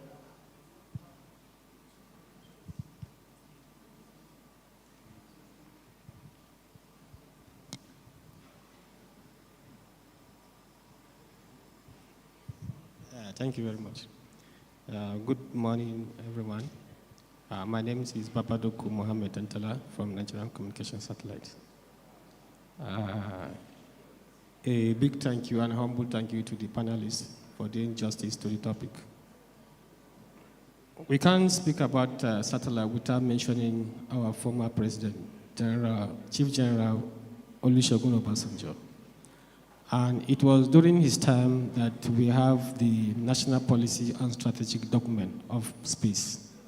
And in that policy, it states something about building local competence in building satellites for the social development of Nigeria.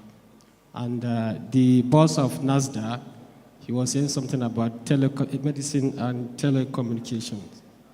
And after 25 years of this strategic policy document, can we beat our chest that we are supposed to be? Thank you very much.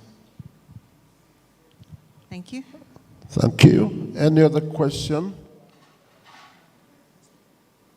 I think we can stop there if there are no other questions.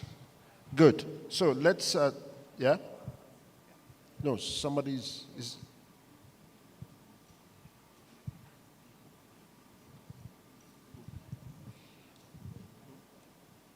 Please be brief.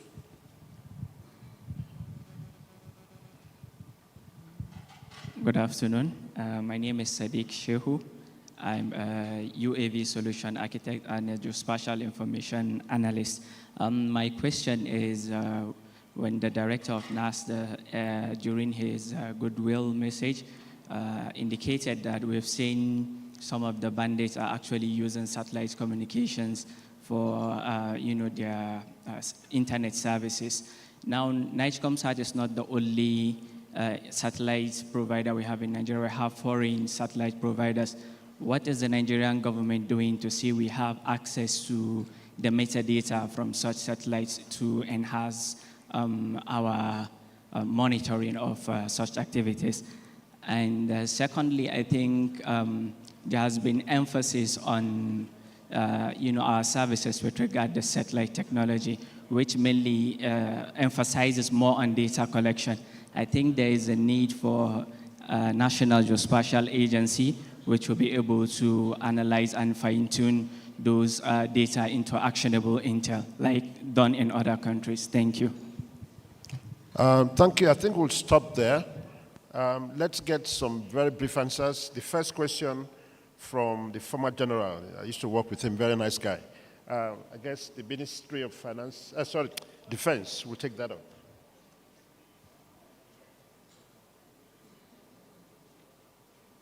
Thank you very much, AVM Udo. Actually, he did not introduce himself very well. He's a satellite expert. He retired as Air Vice Marshal in the Armed Forces of Nigeria. And he was the first, I think, first Chief of Defense Space Administration of our country. So I think he deserves a round of applause. And I was very happy when I see him in the audience today, meaning he still has passion for the communication industry. He has vast knowledge about that, and that's the reason why he was actually putting emphasis on the area of partnership. Now, I have to say that whatever amount of money government is spending on the area of communication is actually helping in the area of security, all forms of security. And that's why I believe, and I'm strongly advocating for partnership. For Ministry of Defense to stand on its own with the armed forces, I do not think we can go too far. For Ministry of Science and Technology to stand on her own, they too will not go too far. Certainly, Ministry of Communication through Nigecomsat will not go too far. That's my strong belief. Therefore, we have to work together We have to share information with one another. We have to share technology. Therefore, we also have to share the cost. In doing that, we're actually helping the Ministry of Finance and Ministry of Finance Incorporated. You know, because if we work together, I say if, in fact, I should say when we work together, Ministry of Finance, you have less money to spend. By the time you are spending less, but you'll be getting more. Because you are getting more in the area of defense and security, you are getting more in the area of science and technology, you are getting more in the area of communication technology. NITDA cannot function effectively without NATCOMSAT. We can function, but we will function even better with NATCOMSAT. NASDAQ can help in science and technology overall. The security in Nigeria, Ministry of Finance, honestly, this is the time for us to come together. No amount of money government will spend that is too much to secure your country. Ladies and gentlemen, let us look at Gaza today. Let us look at Lebanon today. Let us look at Ukraine today. Even Russia itself, Sudan, Mali, Burkina Faso. These are countries that are almost on their knees simply because of what? Security. And we can secure ourselves by preparing for the doomsday. If we prepare ourselves through this technology, we can actually prepare our military, we can prepare our system, and to protect ourselves. I couldn't agree more, therefore, with AVM Udo, that there's a need to reactivate the Presidential Committee. Satellite certainly is beyond the ministry. I'm a permanent secretary, but I can tell you, satellite business is beyond ministry. Therefore, when I see people, maybe even Minister of Communication, trying to be on their own, sometimes I laugh. It's beyond all of us. Satellite business is the business of the president of this country. The president has to take the lead. The last time we saw this was during President Olusegun Obasanjo. Somebody mentioned it here. He gave back to NASDAQ. People were laughing. People were laughing that we've not secured the ground, we've not provided food, we're going to space. What is Nigeria going to do in space? Meanwhile, we're spending money to watch football. We're spending money to monitor, to operate our television stations. Nollywood has expanded beyond anybody's imagination as one of the best in the world. Telecommunication. So we thank President Olusegun Obasanjo for giving the lead. Therefore, we are also going to work very closely with Excellency President Ahmed Bola Tinubu to take the lead in this area. Our three ministries have to work together to take the memo to His Excellency so that we can put it on his table, let him take the driver's seat. And once he does that, I am almost certain in the next 1, 2, or 3 years, this whole narration will be different. The ecosystem will be more robust and more interesting and more efficient. Finally, I think, Minister of Finance, there's a need for more interface between us. At the highest level, we should interface with one another, so that we can actually create strategic funding. I have been discussing with Jane. We take credit from the World Bank and other financial institutions around the world to fund activities that will not generate anything. Satellite business is a lucrative business. If we take credit of $2 billion, for example, and invest, she can do the mathematics for us and tell us how long it would take us to pay back our loans and have our return of investment. I think this is something very doable, and we can make a case, a business case for His Excellency, Mr. President, through your office. Thank you very much.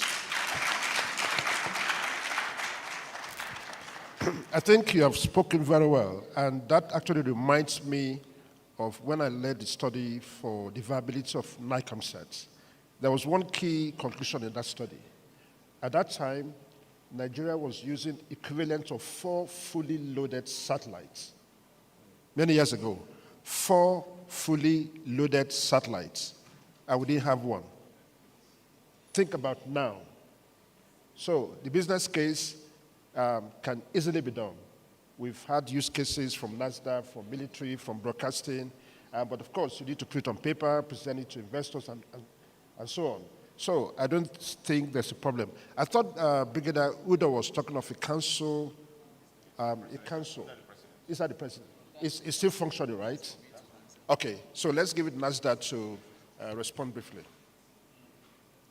Thank you very much. And as Pamsek already highlights the role that you've played in the space sector, sir, the part of your comment is about the standing of NASDA, in Nigeria, in the Africa and international community with the space asset.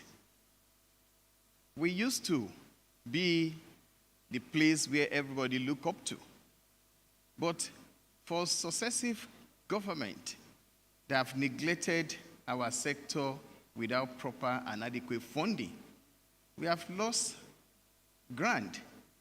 I was in Italy by end of July for African space actors. When the president of Italian Space Agency was making presentation, he showed it clearly. Egypt has got 13 satellites in the orbit that they've launched. Some of them must have been deorbited. South Africa have got 13 as well. Then when it comes to Nigeria, we've got 7. And other African countries, one, and then another one with 2 or 3.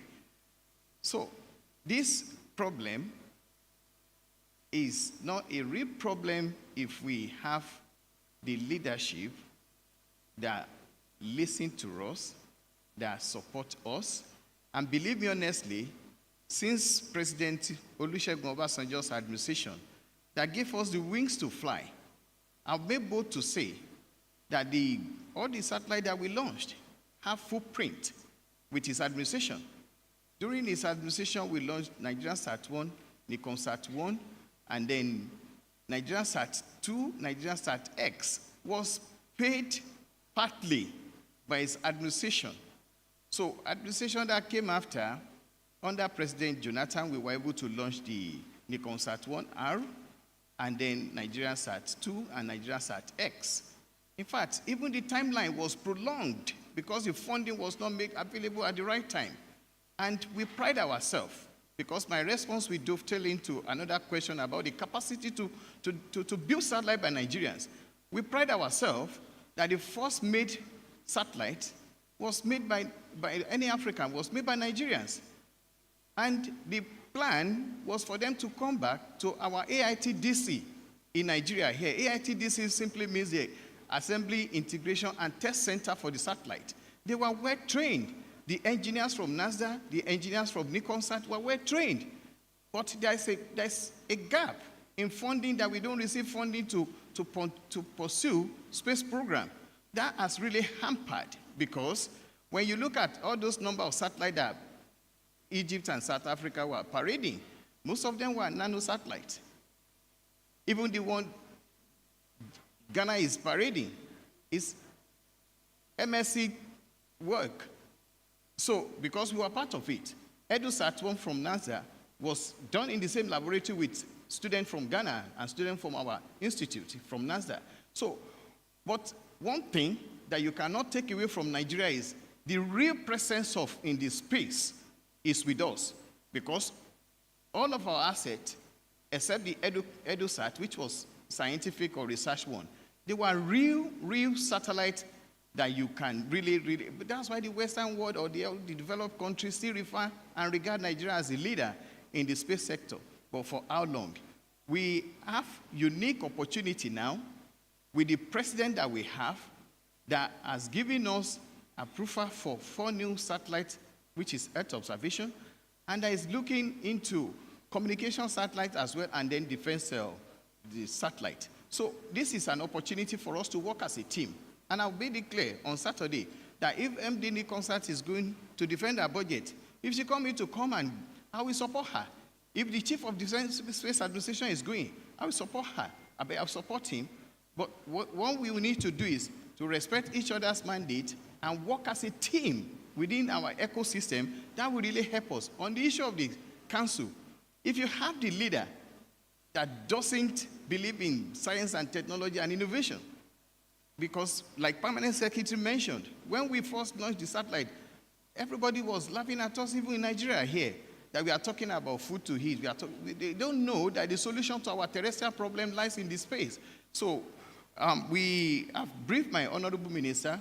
We are looking at convening Space Council, but this is not on his chest alone, because it has to be scheduled, it has to be agreed upon by the presidency for that to take place. On the issue of foreign companies, until we hold our ground through the law from the National Assembly that mandates all the operators to at least patronize our asset, if it is only 20% that is dedicated to our space asset, then will we be able to generate enough fund to continue building the satellite? Before I became the Director General of NASA, I was of the opinion that NASA should not be part of the government-owned enterprise.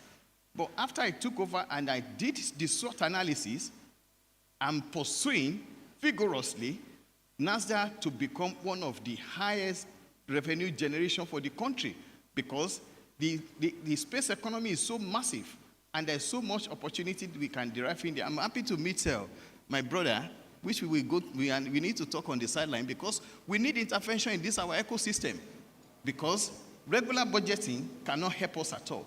When you are giving the budget envelope that is given to Ministry of Science, Innovation, Science and Technology is less than 10% of what NASA needs.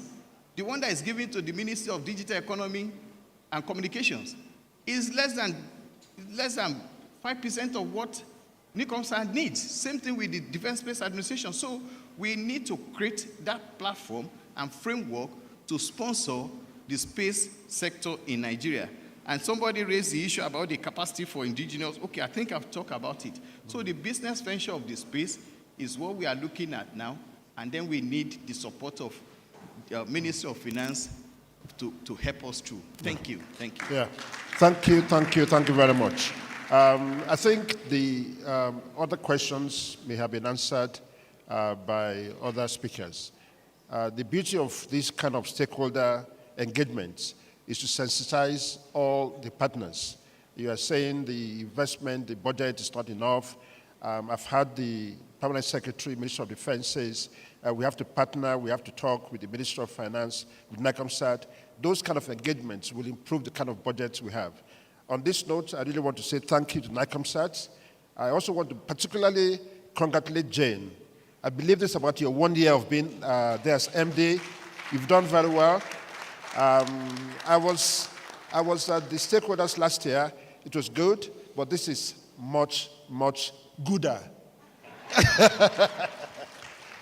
Thank you, panelists. I think they have been fantastic. I think what we need to do is to take a group photograph with the MD around, and then we can move to the next session. Thank you so much, sir. A round of applause for our panelists, our discussants of the very first session. Thank you so much, sirs. We'd like to invite the Managing Director, NICOMSAT, to join them for a group photograph. Yes, ma'am.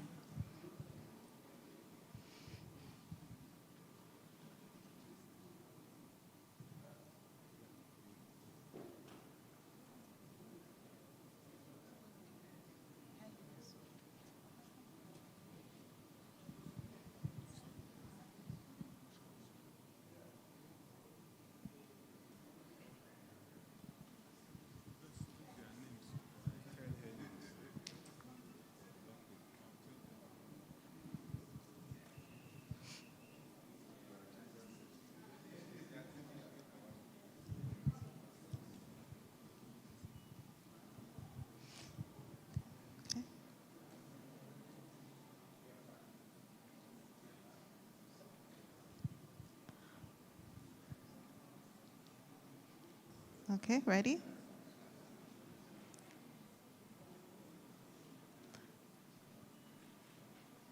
Nigeria Satellite Week 2024. Thank you. Thank you so much. Can we give them a round of applause as they make their ways to their seats? Thank you.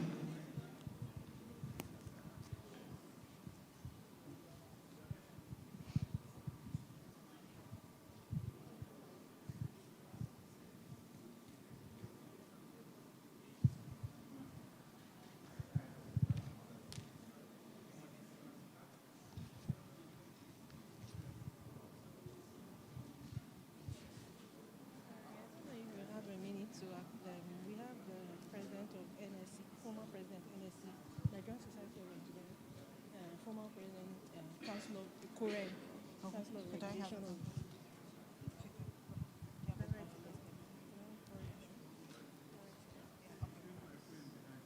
which one of the friends? How is he? He's on leave. He's doing well. Thank you, sir. Thank you, ma'am.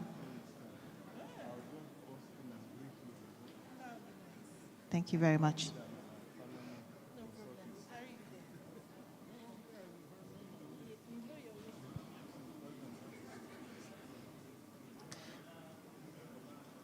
Distinguished ladies and gentlemen, we'll be starting the second panel session.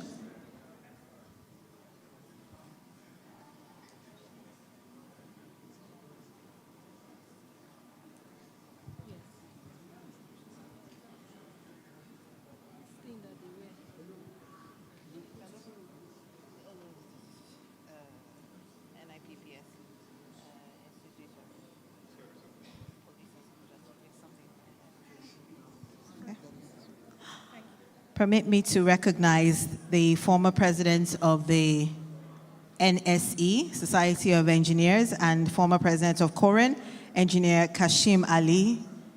I understand he's here with us. Can we acknowledge him? Thank you, sir, for joining us.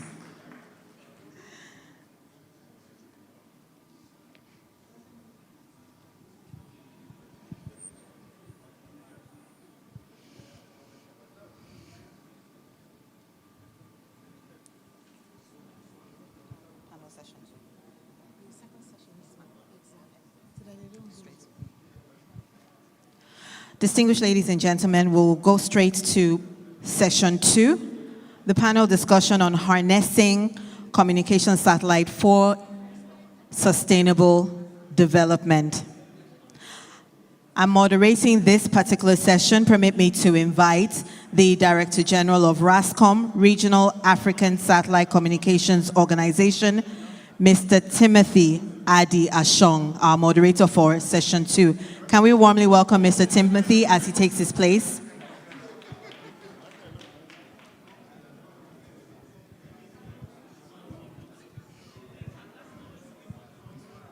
Thank you, sir. Our first discussant for this session. Our first discussant is the Executive Director, Technical Services of Nigecomsat Limited. Permit me to invite Engineer Abiodun Atta to take his position also.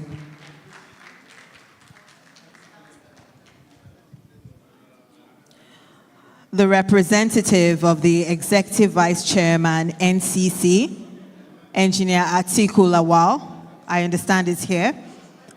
Sir, we can welcome him too to his seat.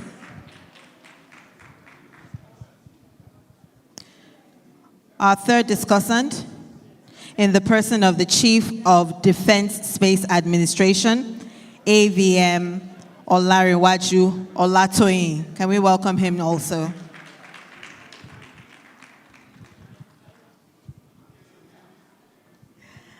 Mr. Brian Mitchell, the Managing Director of Content Oasis Limited.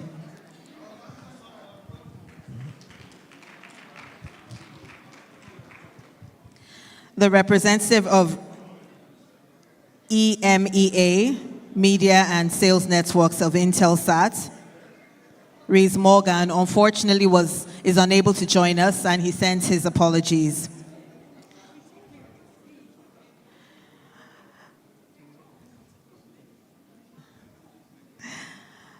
Permit me to invite the country manager of Eutelsat, Modukpe Okeowo, to also join the panel, as I hand over to our moderator, the DG of RASCOM, Mr. Timothy, to take over. Thank you.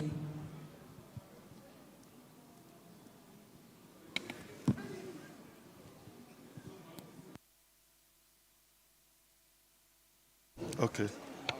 All right.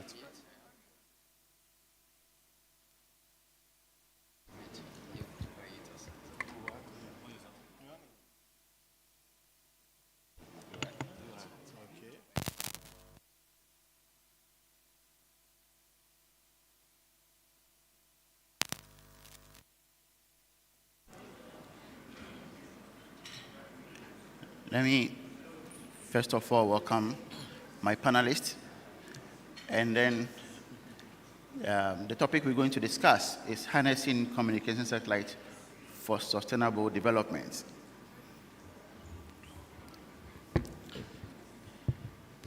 And my style of moderating will be, I'll ask the audience some questions as well. But this time I would like our ladies to be listening carefully and be able to answer some of the questions that will come out from this discussion. And I believe that we have very beautiful ladies seated. And please pay careful attention as we discuss, and then at the end of the discussion, you'll also be able to answer some of the stray bullets that comes your way as well. So our session is going to explore the role of communication satellite for sustainable development and how we can use satellite technology to bridge the digital divide and also for connectivity, enhancing agricultural, education, defense and security, and also for food security, and also enabling economic development. We have our able-bodied panelists here, and I believe that they are ready to commence with the business of the day. The first question comes straight to, not to my panelists, but to the audience. Who remembers when the fiber cut happened, somewhere March this year, and what happened to the economy? Who can help us with something on that? And I want one of our ladies to do that for us. Who remembers? The fiber cut, the submarine fiber cut that happened, and we heard the managing director, Jane, said Nigeria has 8 undersea cables. When that was cut, what happened? Yes. I'll point someone on. Okay, so our lady in purple. Yes, our lady in purple sitting at the front.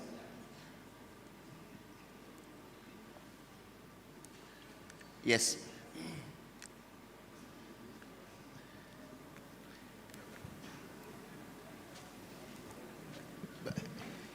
Kindly give it. All right, good afternoon, everyone. So what my knowledge recalls is that when the cable was cut, communication was cut.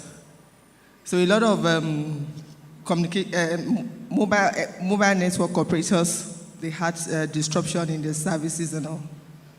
Thank you very much. Thank you. What about the economy itself, finance? What happened? Were transactions able to be done? Yes, our fair lady at the Oibo at the back.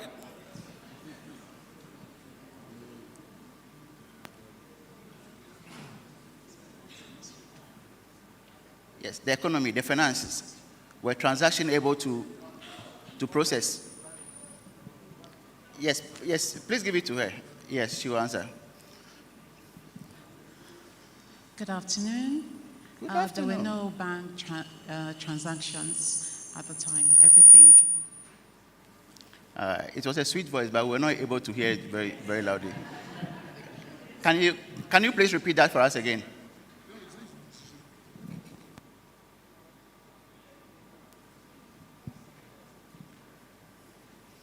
There were no bank transactions at the time. Everything came to a halt, which definitely affected the economy. Thank you very much. So this is how powerful satellite connectivity or satellite communication is. So let me dive straight to my panelists now, and I'll first give about 2 minutes for my panelists to introduce themselves, starting from my extreme left. Good afternoon, everyone. My name is Modupe Okewo, Ibitosat's country head. Good afternoon, everyone. My name is Engineer Atikulawal, here representing the Executive Vice Chairman, Nigerian Communications Commission. Thank you. Afternoon, everyone. I am Air Vice Marshal Lanre Ibrahim Oluwatoyin. I am the Chief of Defense Space Administration. Thank you.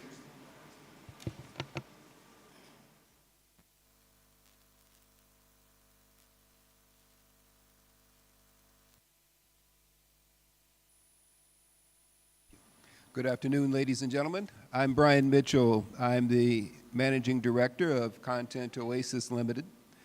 We're a diversified network services provider and a partner with NIGECOMSAT. Good afternoon, everyone. My name is Abiodun Atta, ED Technical for NIGECOMSAT.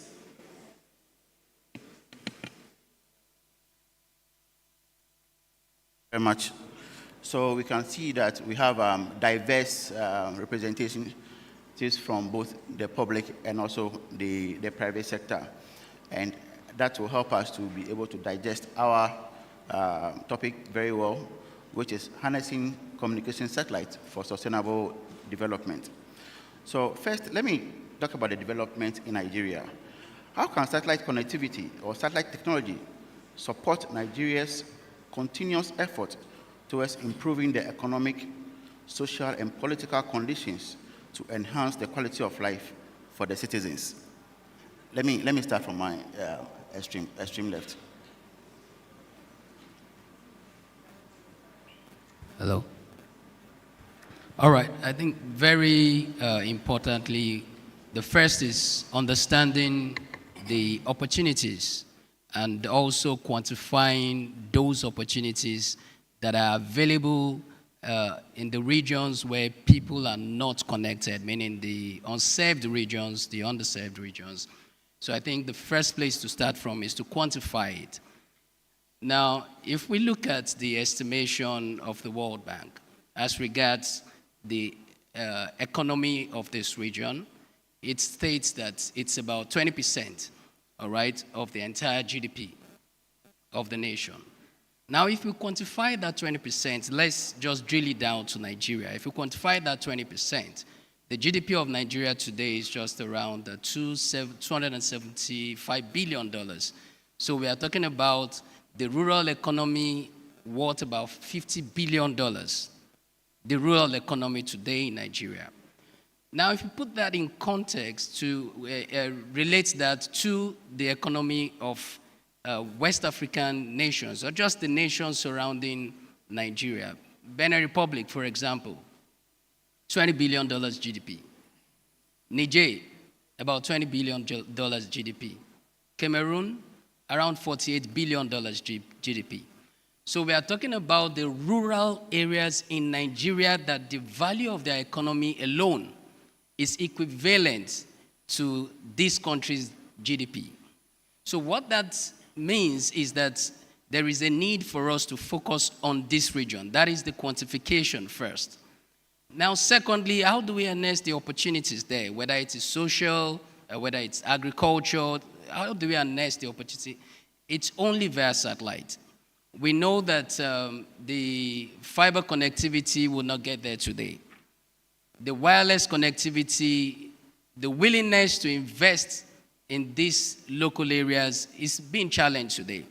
So I'll bring a use case today. I was at a village about 2 hours drive, off the earth road, somewhere around the southwest of Nigeria last week. It's called Likosi. This village had no form of connectivity. So we had community Wi-Fi in this village. They were able to connect for the purpose of education. Even the women empowerment, let me just emphasize on the women empowerment. Now, there was a woman there who was retailing the vouchers, and she makes around about 100,000 on a monthly basis. And there were 4 of them in that village, all right? So that woman alone is already empowered. The economy of that woman has changed since we brought that community Wi-Fi there, and we have multiples of such. So the role that satellite is playing today is extremely essential to develop the economy of these regions. Now, going to agriculture, we have today a lot of post-harvest losses. How do we manage? How do we monitor? It's only by satellite for us to be able to monitor, for us to be able to cover the entire nation with the satellite, monitor the economy coming from there, monitor even the population growth. It's only by satellite. The education, the NITDA mentioned about the digital learning. How do we take it there? It's only using satellite. And today, one of the fantastic things that Eutelsat has done is the launch of low Earth orbit satellite. All right, so with the low Earth orbit satellite today, we know that latency is better. So with that, communication is more effective, and education can also be better on that satellite that we've launched today. Thank you. Let me seek the thought of Engineer Atiku as well. Thank you, my brother, the DG Rascom. We as a commission, the Nigerian Communications Commission, having recognized the critical importance of satellite connectivity in connecting the unconnected and providing connectivity even where you still have some maybe underserved communities. We came up with, I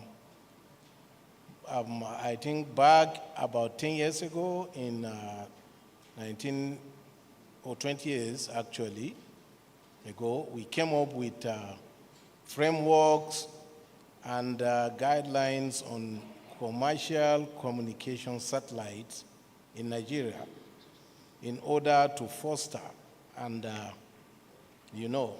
support the entry of the satellite into the Nigeria's communication market. And that's not only, in addition to support, also is also to provide control, so that we all know that as experts, satellite is global. And there is always some kind of fears about security. So we believe instead of allowing just any satellite operator to just come and start providing service, we saw the need to come up with frameworks. So we developed different categories of licensing frameworks and as well as the regulation to enable this entry of the satellite sector into the communication industry in Nigeria. And as we speak, we can see actually the impact of that decision that was taken by the Commission. Today, we can talk about having over 1,700 rural sites that the mobile network operators connected via satellite. And the number is actually counting. And we are also talking about over 57,000 broadband connectivity in Nigeria, that is satellite-based broadband connections. So that's actually on the side of the Commission, what we try to do in order to support and seeing the importance of the satellite in providing connections and in the communication industry. Yes, thank you. Thank you very much, my brother Atiku. And let me pose the same question also to our boss from the security agency. So on the security-wise, how can satellite technology support Nigeria's continual effort towards improving, let me put it, the security of its citizens? Thank you, Mr. Moderator. The MD, ladies and gentlemen, without necessarily repeating what the previous panelists have said about security and the nexus between satellite technology and security, I will first establish the nexus between security and development. You all agree with me that in most places that we have crisis today, the economic activity has been grounded. And most of the time, the first target of all these insurgencies and the bandits is the communication network. Most of the time, they go for the BTS stations where you communicate and attack all those places. The quickest solution in restoring communication is maybe to set up a small VSAT. Most of the time, the soldiers on ground must communicate back to the headquarters and maybe the coordination of operation within all those crisis areas. So you cannot do without satellite technology to quickly restore communication in most of those areas affected. As I've said, if there's no security, there will never be development. So the earliest you can restore security in any crisis-ridden society, the better for the development of the society around that area. And the easiest way is to key into satellite technology in order to achieve that. I've said I'm not going to go into details of how we do it within the military, because a lot of it has been said during the last panel discussion. So let me just stop here now to give other people the room to at least express themselves. Thank you. Thank you very much, sir. So we are learning about the military tactics. You see, if there's no connectivity, there's no what? There's no security. That's it. It's very important. So moving to the same question, let me ask a colleague from want to assist? Yeah. The same question.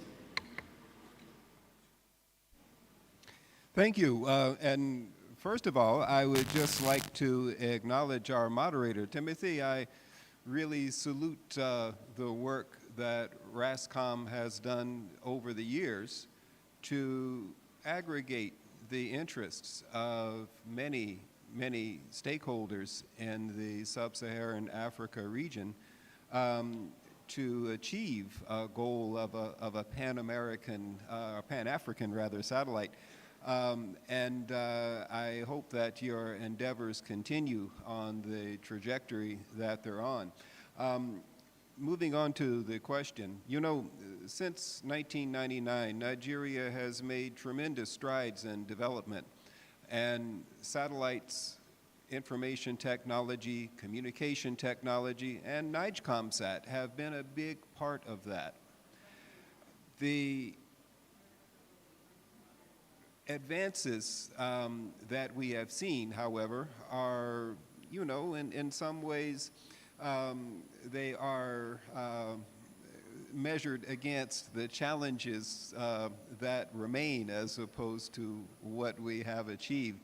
And as we move forward to attain the Sustainable Development Goals, Nigeria's development goals, the government's national broadband strategy, satellite has and will continue to play an important role towards making progress.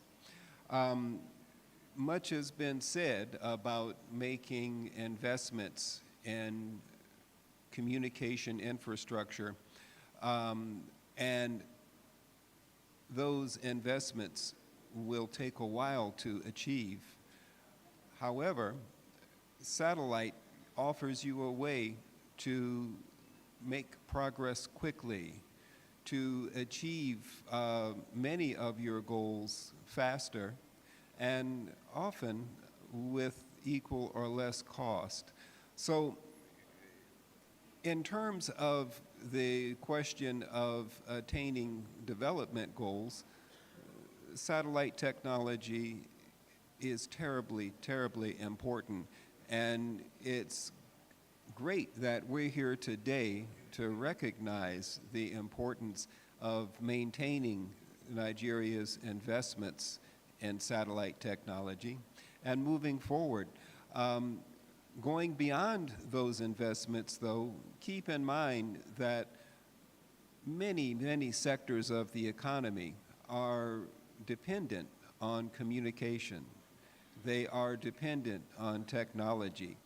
When we look at goals to further advance development in areas such as agriculture, fintech, energy, all of these are vastly aided by the technologies you can enable with satellites.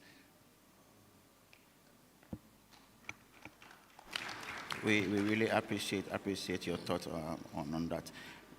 Let's move on to our extreme right panelist from NICOMSAT. Also, your thoughts on that, please.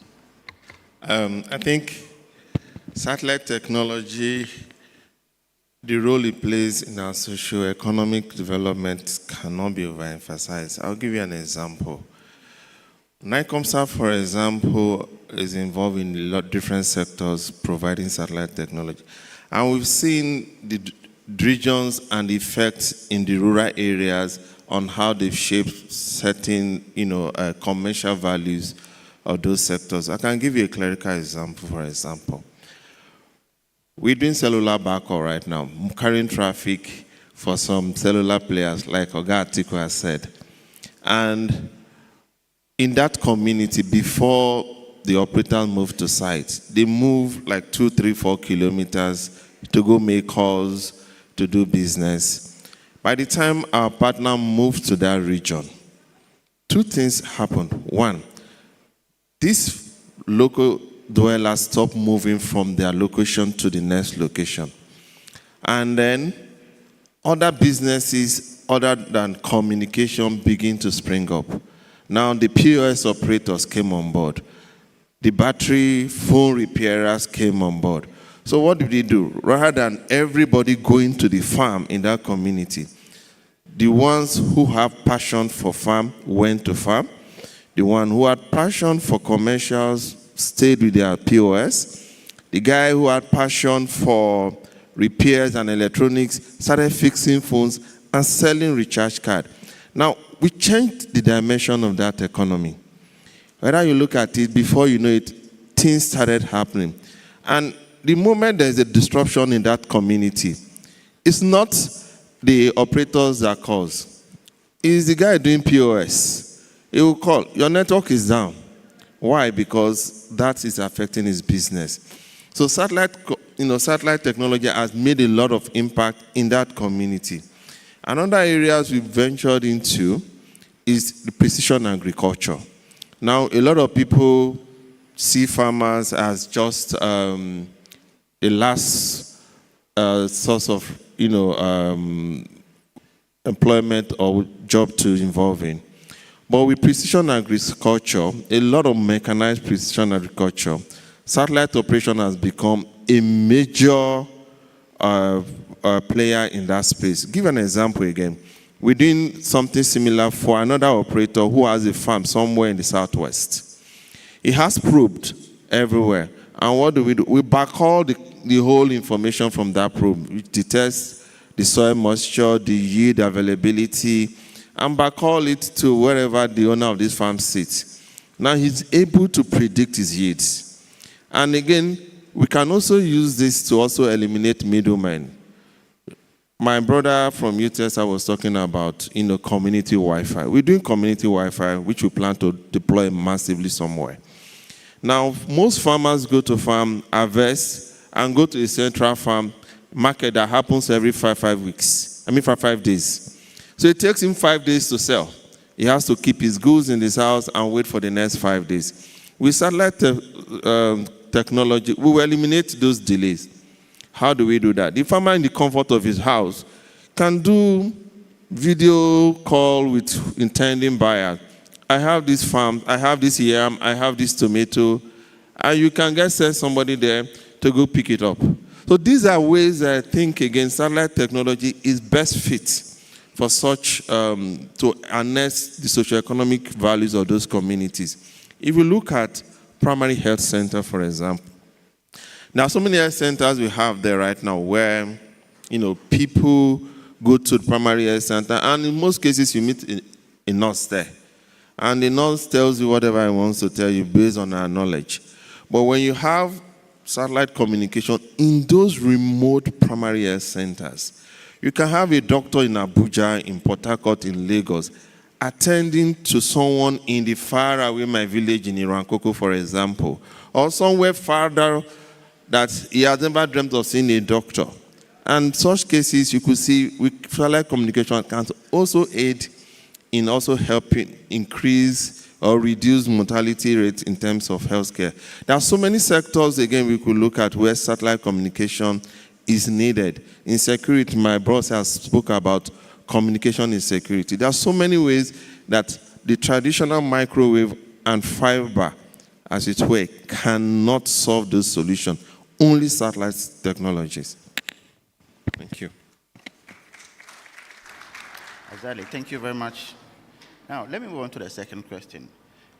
We know Nigeria relies heavily on oil, okay?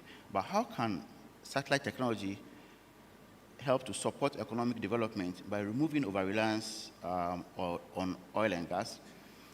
And also, how can this support infrastructure and urban development to deal with the power, the transport plagues, and also to encourage smart cities? Let me take your thought from Utelsat.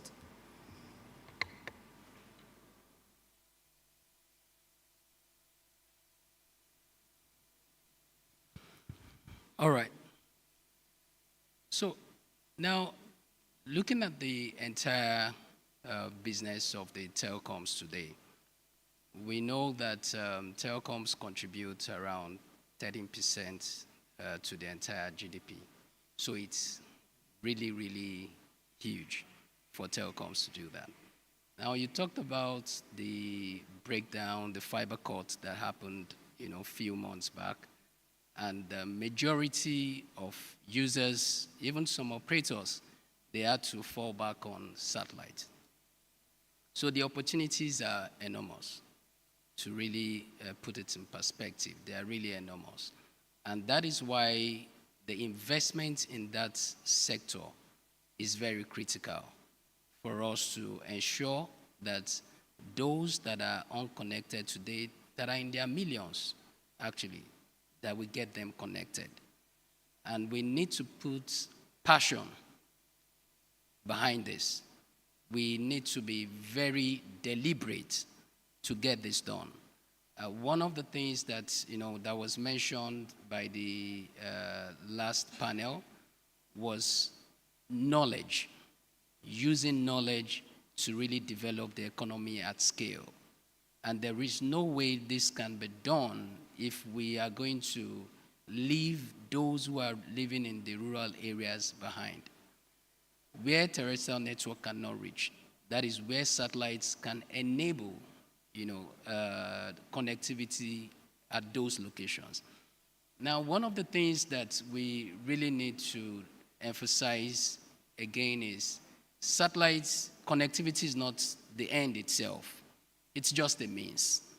All right, so we are not here to say that this communication, this connectivity is all that you need. No, there are lots of things that need to come behind it.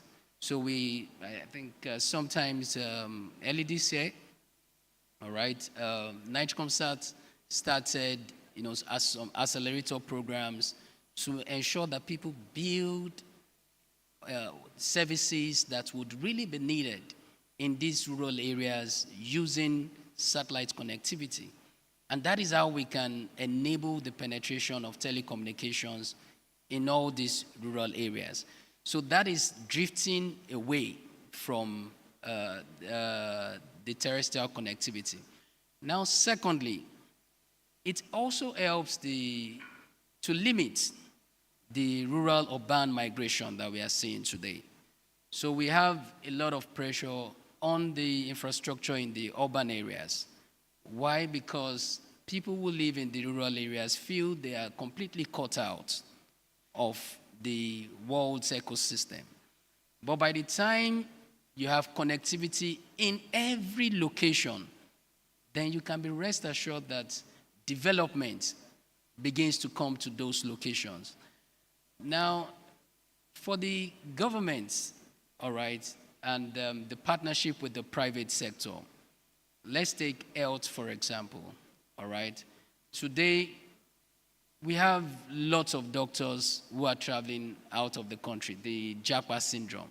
So we continuously have fewer number of doctors to manage 200 million people. I think the ratio is about 1 to 20,000. So telemedicine to those areas. Yesterday I was talking with one of our partners who was really involved in telemedicine to the rural areas. That is an economy that you are opening up there. And also improving the lifespan. When people are in good health, then they can be productive. Without good health, there is no productivity. So if all we consume as agricultural produce is coming from the rural areas, then we need to protect their health. We need to educate them. All right? So, and that can only be done leveraging on satellite connectivity. So it's really essential to put that in the mix when it comes to the entire telecommunication infrastructure. Exactly. Thank you very much. Let me take your thought on it, Engineer Tiku, as well. Thank you, Mr. Moderator. There are some very few areas, but very critical, that satellite can support, and it only makes sense to deploy satellite or to utilize satellite in such areas. I give you an example, like in the power and the transport challenges. We have satellite-based power grid management, where satellite enables smart grid and management, and it optimizes energy distribution. That one will actually help Nigeria as a country to manage the power distribution and avoid some challenges such as collapse of the national grid, for example. Talking about smart city, you can also, it makes sense actually to think more of using satellite for the IoT connectivities. You understand? That is more, I think, I'm not a marketing officer. I don't have that knowledge of finance, but technically speaking, it is very easy to use that. And also, supporting some smart city also can be achieved easier using satellite infrastructure, whereby you have all these community Wi-Fi we talk about that you can easily deploy, and you provide community Wi-Fi to support this kind of services in Nigeria. So I believe the usage of satellite can definitely support a lot of very critical infrastructure, even monitoring of the pipelines, the fleet management. A lot of smart applications are mostly, I think, more realistic using satellite. Yeah, that's my opinion. Yes, thank you very much. And I perfectly agree with that. Just this afternoon, we had a demonstration on interaction with the NICOMSAT colleague that was showing us what they are doing, how they are able to do 2G, 3G, 4G technologies through application via the terrestrial platform to reach the remote areas. I mean, these are things that I think it's also helping on that. And with that, maybe our colleague from the NICOMSAT will shed more light on that. But let me move on to the question, and let's take the thought of our boss from the security agency also on that. So we're asking the question that we rely, Nigeria rely heavily on oil and gas. Now, how can satellite connectivity help us to deal with the infrastructure and then ember development power and transportation pledges and encourage smart cities? Well, if I'm going to talk from security perspective, all this that you have said cannot really happen if the places are not secured. You can see in Niger Delta, we have pipeline vandalism, a lot of illegal bunkering going on there. You need a serene environment for any good economic activity to take place. And that is where security monitoring of some of those illegal activities comes to place. Satellite comes in. Number one, the observing, at least, do you know where those pipelines are in the first instance? A SAR, synthetic aperture radar satellite, that is Earth observation satellite, with that will be able to even penetrate cloud to be able to do some kind of survey of where those pipelines are, what action need to be put in place to secure them, you understand, for us to derive much benefit from the activities around the area. And once the activities goes unhindered, then it will lead to sustainable development, and there will be economic growth, and it will improve all the development activities for that is attached. Thank you so much. Too, sir. So let me move on to our colleague also from Content to Assist. Let me also seek your thoughts on that. Thank you, Timothy.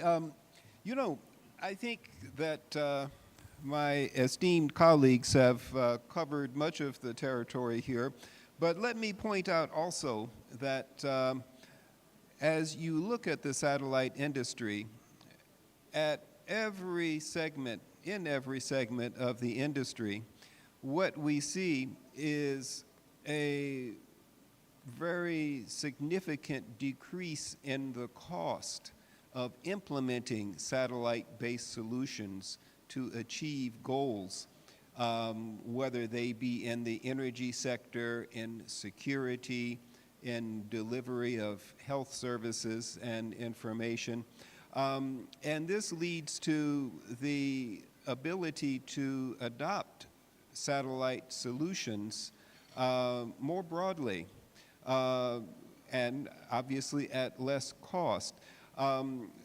This will have a major impact on development for those who choose to adopt these technologies. And as well, it creates significantly greater economic opportunity, particularly in the area of the manufacture and sale of user devices and user terminals, which can be very relevant in the Nigerian scenario. These are significant developments that have taken place over the last, 10, 15 years.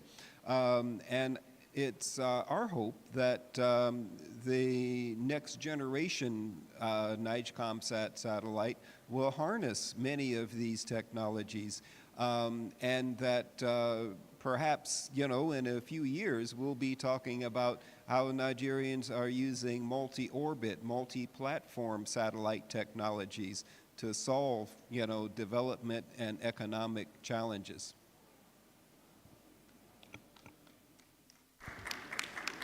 Thank you very much. Let me proceed to our colleague from NIGCOMSAT. Okay, I think if you look at the statistics, after the military, the next highest consumer of satellite capacity is the oil and gas sector. Now, there's no way the oil and gas sector can be this productive without the use of satellite technology. For example, for most of these FSPOs, for example, that moves from one point to the other down to certain nautical miles, you require satellite solution technology to continuous communication system. And most of these drilling especially in the rigs as well, which are far deep into the ocean. Now, some of this has been automated, and to interest you, the technology they use for the SCADA system mostly is also the satellite technology. Now, these things have aided in the rapid production and even increased production of the oil and gas sector.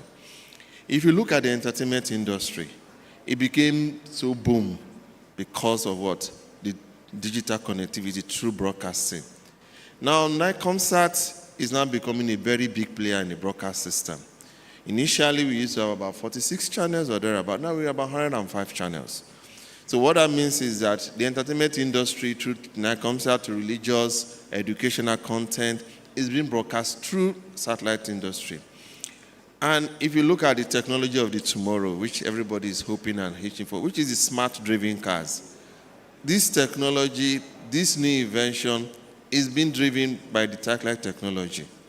So the growth of satellite technology is just, I think, this is just the beginning, because I think it's the next big thing. And I believe that Nigerians should be very part of it. We should take a rightful place in developing our satellite technology. And most importantly, smart cities, like my colleague said, you can't run a smart city without satellite technology. Everybody is trying to talk of smart city, iRobots, different cyber technology that is coming up. Most of this is hinged on the satellite technology. So the growth we see, and even to reduce the urban city migration, you need the satellite technology to first and foremost energize the economy of that community before the other big players, before the other players can think of moving into those sectors to invest. So I think satellite technology is the future technology we should also be looking at.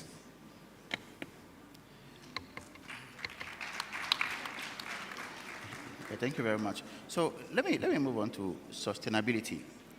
We know that Nigeria has made significant stride in economic growth, urbanization, and human capital development and improvement.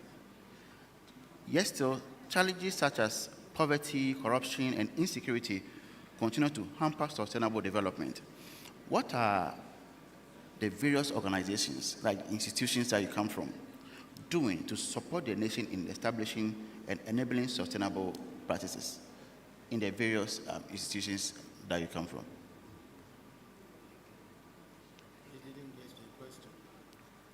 Nigeria, okay, has made significant stride in economic growth, urbanization, and human capital development. But yet still, they have challenges such as poverty, corruption, insecurity, continue to hamper sustainable development. Okay, so what are your institutions, for example, Eutelsat, what is Eutelsat doing to support Nigeria in establishing and enabling sustainable practices? So what plans that Eutelsat has in place in terms of satellite connectivity?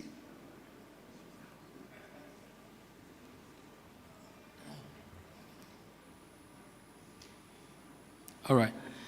One of the things that we established with the ITU was that in the next 2 years, the plan was around 3-5 years, about 2 years ago, so we have just about 2 years now, is to ensure that we are able to connect about 5 million people in Africa. All right. Now, let's tie that to poverty and corruption, as you've said. Why do people steal? Corruption. If they don't have a means of livelihood, they struggle to live, then stealing happens.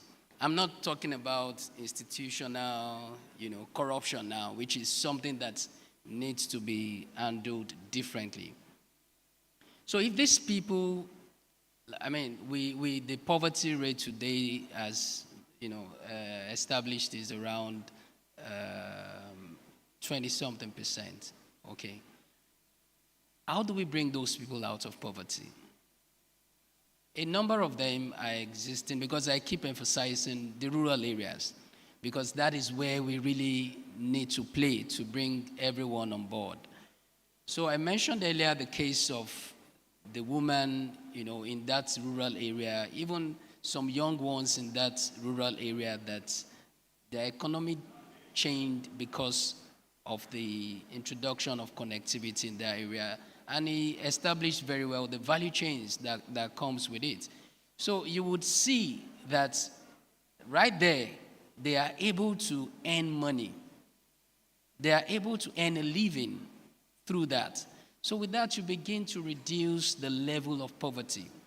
Now, when other services, trade services, other health, education, agriculture, everything begins to come on board, then the livelihood of these people begins to change. Then poverty gradually begins to come down. Now, another thing is educating these people, national orientation. Yes, we can talk about national orientation and people that we are communicating with, they are mostly in the cities. How about those in the rural areas? We must not leave anyone behind. No one must be left behind. So when it comes to national orientation, making people understand the impact of corruption on sustainability, it is through connectivity that we can even make these people to understand it, the effect of such things. And if we don't have that connectivity in place, we cannot reach them. So the drive for us, as for Eutelsat, is to ensure that these millions that we have dedicated ourselves to connect within the next 2 years remaining now, we are able to achieve it.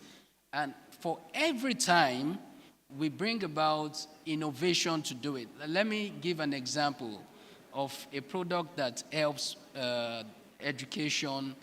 It's a content-driven product where content is being cached locally in those communities. Now, easily they can go online without having to spend, all right, to get this information because it's cached locally, to now begin to learn, leveraging on this cached content. So that changes the dynamics a lot when it comes to eradicating or reducing poverty. Let me not say eradicate it. Thank you. So for us, that is what we do. That is our mission, to ensure that we get everything to the rural areas to make sure they are connected. Thank you very much. Let me take the thought of my brother Atiku also on that. Thank you once again, my brother, the DG. For us, as I have mentioned earlier, as a regulator, what we have done is to bring about frameworks to enable participation into the Nigeria's communications market by all these various satellite operators, including the Eutelsat and many others. As we speak today, we have that singular action of the Commission enables about 93 satellite spacecraft to land capacity over Nigeria. In addition, I have mentioned the number of connections that satellite connectivity enables. Over 1,700 rural sites, as well as over 70,000 broadband connections that are satellite-based broadband connections. All that was actually to support e-education, even e-governance. And in the e-governance, you actually have transparency. What more can you talk about if you want to discourage corruption and maintain sustainability? So we believe we actually have done something to support the sustainability as well as even improve the quality of health, education, and the overall economy of the country by enabling the satellite part of the communication to actually actively participate and favorably in the communication market of the country. Thank you very much, Engineer Atiku, for your thought about the policy and the frameworks that the NCC is putting in place for sustainability for the good people of Nigeria. Let me reiterate also the same question to the agency. We're talking of sustainability.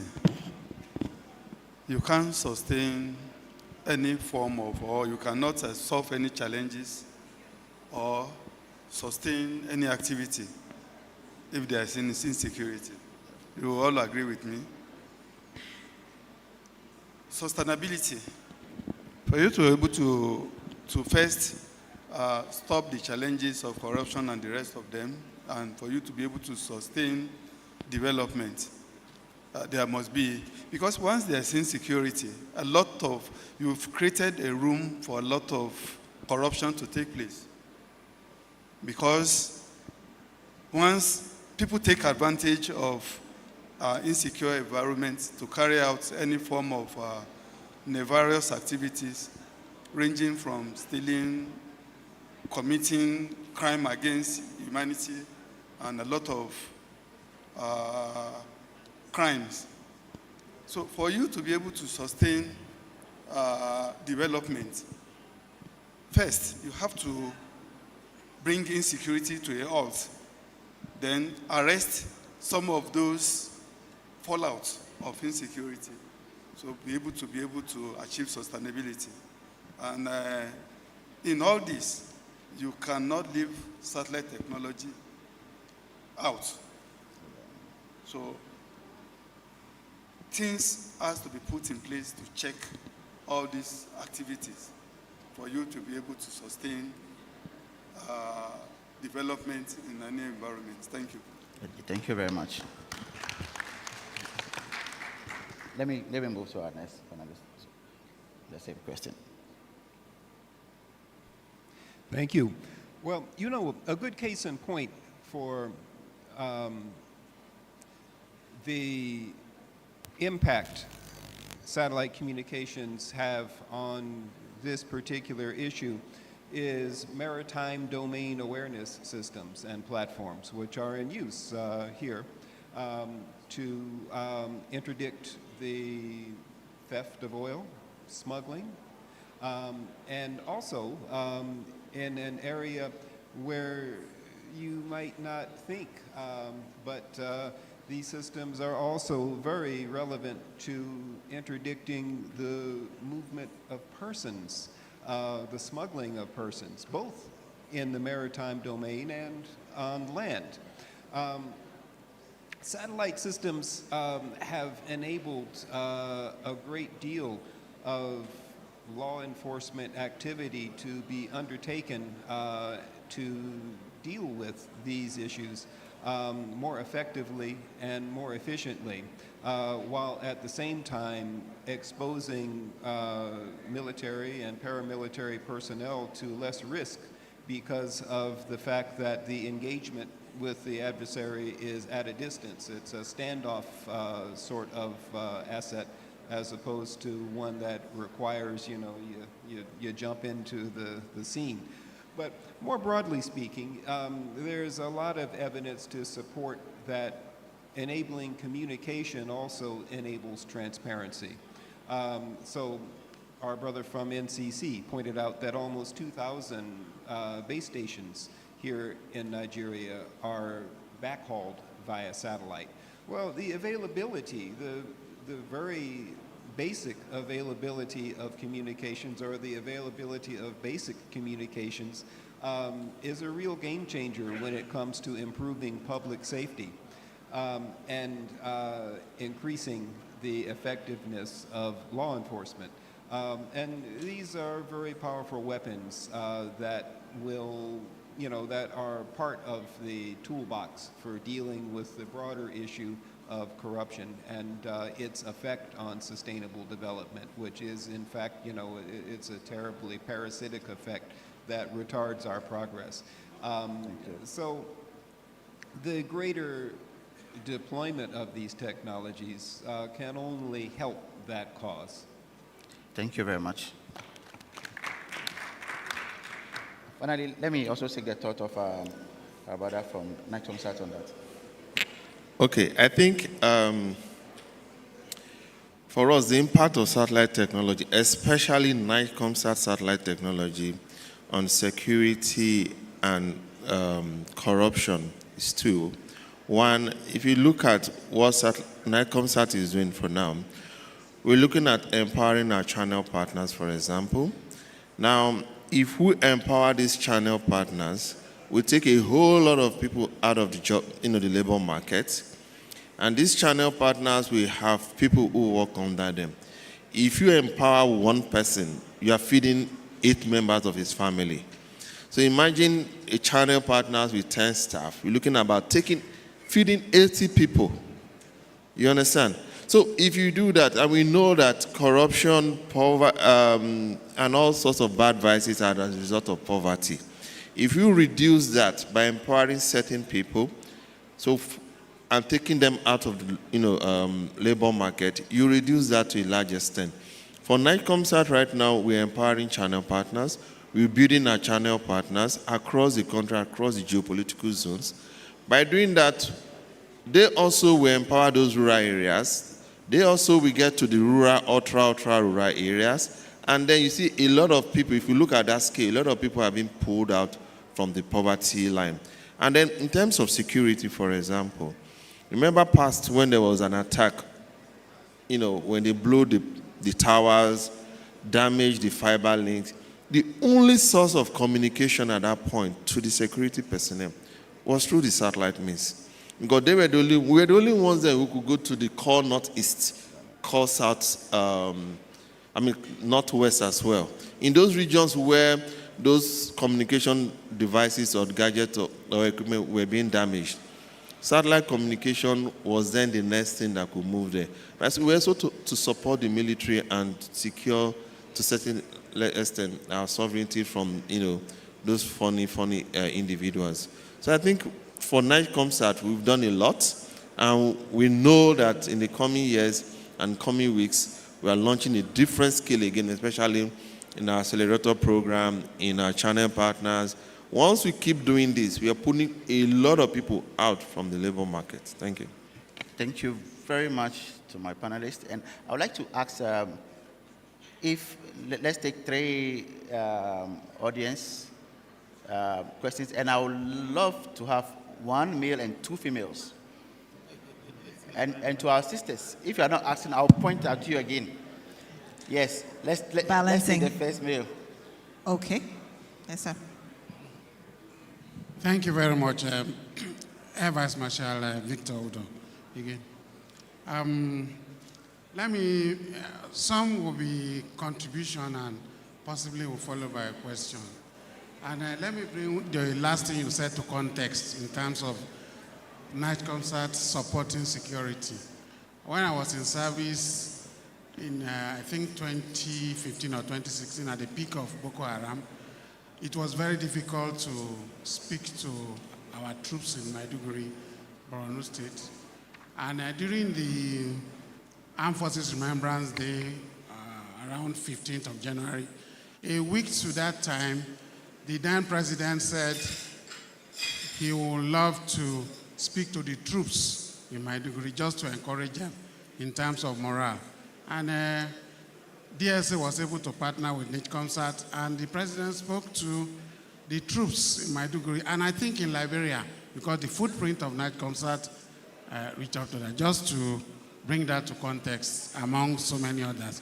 Also on security, I think, thank you. Also on security, I think we have a lot to do in terms of geofencing. And I will suggest this, maybe it could be a business case. We hear several times police station being raised down. I think we could have, through the satellite, no matter where the police station is, cameras that are linked by satellites, and early warnings, motion detection, so many other things that this could do to assist the security agencies to alert them in case maybe terrorists or whoever is coming to attack maybe a police station, a military formation or whatsoever. If you, also in terms of commerce, if you go to, let me just use Dubai as an example, where you even have many shops, for those of us who have been there in Dera, there's hardly a shop you see without cameras, you know, and these cameras could be tied together. Even if a crime should happen, you could play back and be able to, you know, get that done. And now I'm looking at, you talk about channel partners and stakeholders, and I'm seriously looking in terms of science and technology parks.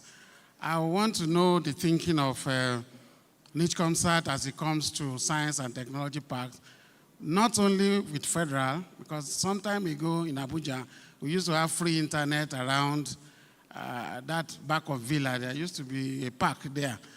And what is the thinking of NICHCOMSAT when it comes to this with state government and with the new passage of the law for giving local government autonomy, in which case local governments will have funds of their own?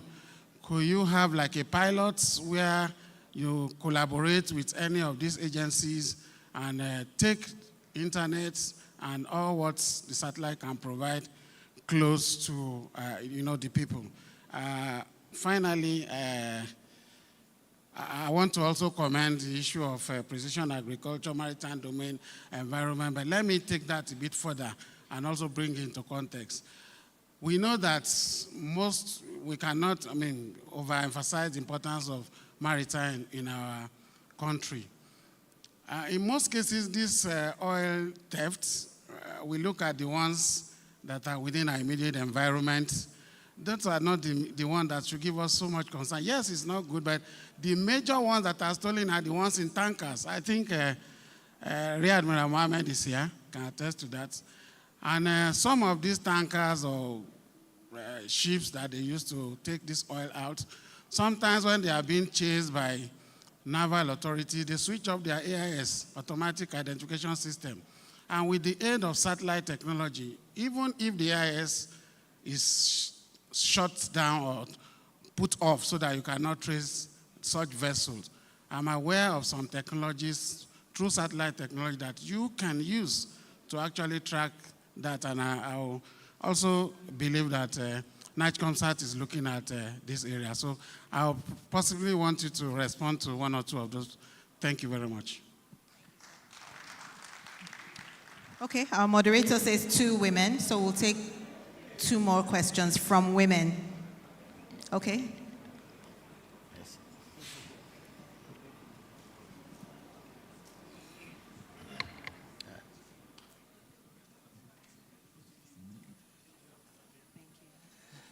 Yeah, good afternoon, everyone. My name is Okoyemi Babalola. I'm a systems engineer. And it's not a question, it's like a contribution. And it has to do with power.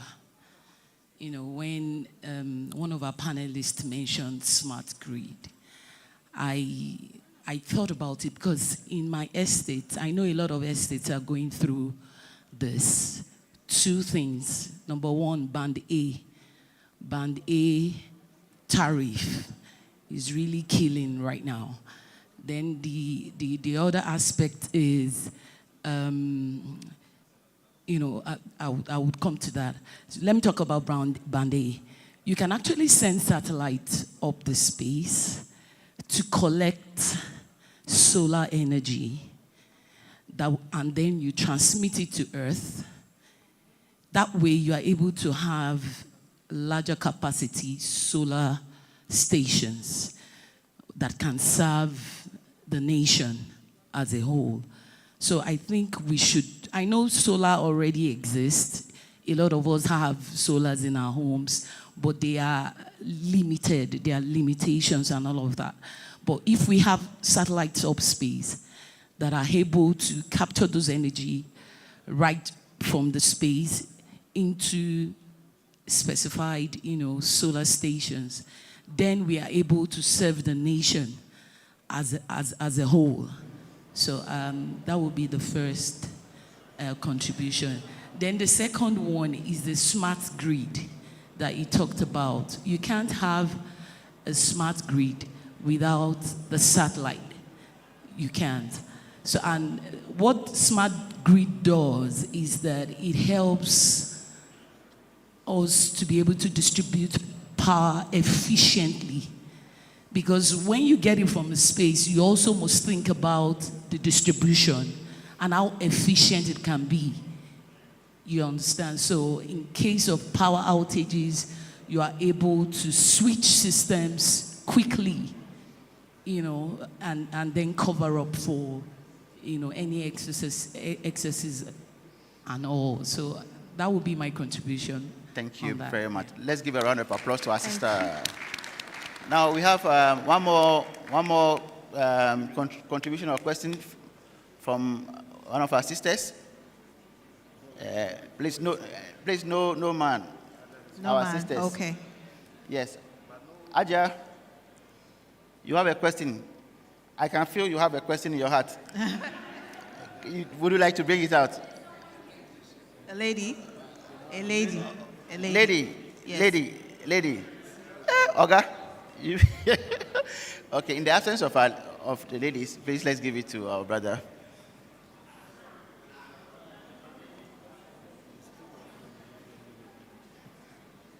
I'm standing on a system protocol. My name is Moses Babalola, the COMD of NIMAGE, one of the channel partner with NICOMSAT. I'm very happy to let you know that what Peter Vice Admiral was asking about is what we worked on with NICOMSAT for about 24 months. We had a pilot scheme, a kind of a POC, proof of concept, that can aid Nigeria security architecture. My tech guys worked with them for 24 months, tested, foolproofed. As I'm standing here, we have a satellite CU band in the State House in Adamawa. That is Yobe, as we speak. Wherein we, pilot it and test check and see it's working. The area of motion sensor, the area of situation room, anything you want to talk about in security architecture, Nigeria has it. The only thing that remains is the willpower to get it to a destination. The train has left the station, but the train has not gotten to the destination. So what should be talking about is how this train move to the destination. And there was a caution in about 2 years ago that my company needs to even see the DSS under the past administration, because it is very techy. That once we deploy, there will be a lot of issue. At that point in time, they asked me to go to Villa. A lot of things happen behind the scene. And I was advised at a point that we should keep it in the cooler. Let me give an example. We have a proposal at that point in time to the former president. Even your train, our train line in Nigeria, we have the technology wherein we geofence it, anything that happens with a situation room in a second, preventive in terms of defense, you can see what is happening and you can respond immediately. We have that technology in Nigeria. Our guys are very solid. That is one. Then two, one of the issues we have in Nigeria today, I mentioned about willpower. Our hearts, what is protecting NICOMSAT? Look at it. NPA, Nigeria Port Authority, NIMASA. We have powerful proposal with them, with former MD of NPA, to the highest level. But at a point, some cabals sat on that. They didn't allow you to see the light of the day. In partnership with NICOMSAT, as a channel partner, we developed so many apps today that we have. Okay, you want to mention names? Now, to cut the long story short, NICOMSAT has a technology wherein that can challenge DSTV. I can tell you for free. Wherein you can view more than 300 stations in Nigeria. Where's the willpower? So, once we can get that willpower with the support of the National Assembly to look at the heart that established NICOMSAT, Nigeria will move to the next level, Renew Hope agenda. Number two, look at when there was a submarine issue. Many banks are struggling. We have Nicomsat. Why are they not patronizing Nicomsat? Why did they go to Israel? Some of them to tap the satellite in Israel. Go and back check. These are the things happening in Nigeria today. And the last of it, today. We know that Nicomsat 1R has short span. What are we doing? Either collaborate with private investors to have a replacement for 1R. Because one of the issues we have, we went to CBN with this robust technology and whatever.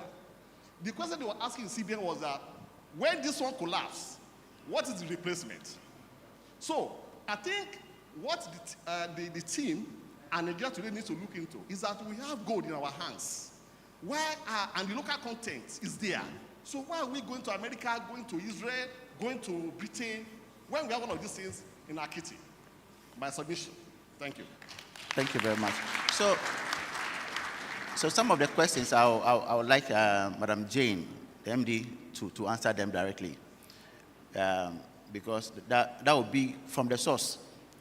And it will help us in reporting also. Let me pass a comment before Madam Jane. Okay, so before Madam Jane, let's take it. All the contribution from the three contributors touch on every aspect of things that we'll be discussing here today. And without being, at least let me just be very, very modest in my comments now.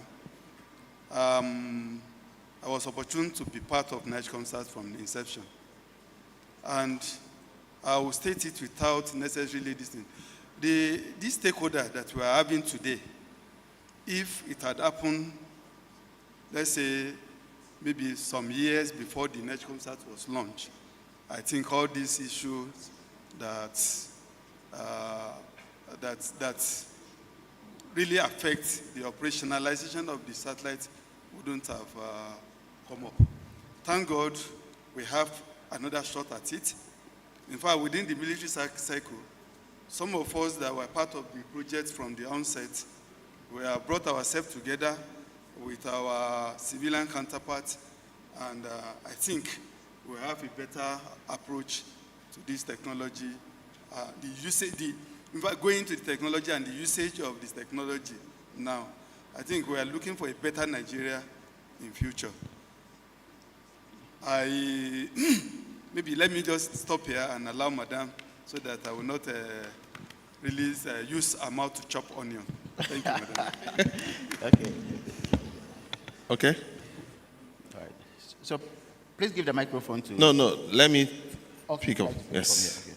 Okay. So to AVM's question with regards to what Nicomsat is doing with other science and tech. So it interests you that we have a team, a department called the Innovation Department. Now in that department, we have people from various areas who are developing different solutions. And then we're also dealing with different partners from other sectors. I'll give you an example. You talked about geofencing. There's no way geofencing will be effective without the introduction of an AI. Now we have a team who are building and developing this AI technology locally for us to track. I'll give you an example. We try to deploy for a specific location where the AI will identify me as the owner of the farm or the environment or property, and then sees anybody else as an intruder. If I pass through that imaginary line, it doesn't trigger an alarm because I've already been registered in a database. If somebody else passes through there, it triggers an alarm. And not just trigger alarm within the vicinity, it sends that information to my phone, to a command and control center. Now, those informations is being carried and transported by Nicomsat. As we speak right now, we are at the pilot stage. Within the next 2-3 months, we want to deploy this. We're also doing this with some universities where we want to try and secure their perimeters without necessarily them building. The areas of building walls and putting barbed wire is long gone. There are technologies now that you can deploy to do that. So we're partnering with people in the science and tech, not just deploying the satellite capacity as our solution, no. So we've looked at satellite capacity beyond just providing those capacities. We've gone to services, adding other services, layer services on it. You also made mention about the free Wi-Fi. Again, those solutions, we often do those solutions in some special cases. If you go outside this vicinity, for example, we're providing free Wi-Fi with our COTM solution. We do that very often. We've supported the military providing free Wi-Fi using NICOMSAT satellites to do this. And then, my bros, we say something about, investing in NICOMSAT. We've paid so much attention on our channel partners. We invested a lot on our DTH, which is our, digital direct-to-home services. When I was saying we moved from about 46 channels, we are about 105 channels. Our viewer was about 2 million or thereabout before the MD took. We've gone to over 7 million. Our target is to hit 20 million in the next 12 months. Now, and also to hit about 200 TV channels. Our broadcast channel can accommodate about 400 TV channels. So we still have enough capacity within that space that can cater for that. So NICOMSAT has gone beyond what it used to be in 2015, 2017. Again, another thing the new management has done, which is to invest heavily on infrastructure. So in the time past, people see NICOMSAT as a government agency. And then people complain a lot of things. So what we've done differently within the last 12 months is to first and foremost focus on infrastructure. We've upgraded our infrastructure. We're still upgrading, which is a continuous process. The second, that's why we're able to have a lot of cellular backhaul right now. We have the 774. You talk about the local government, autonomy of the local government. Now we are deploying to 774 local government, empowering those communities using NICOMSAT satellite. And then we are, at the same time, investing a lot on our infrastructure. Not just the infrastructure again, we're also investing on our human capital.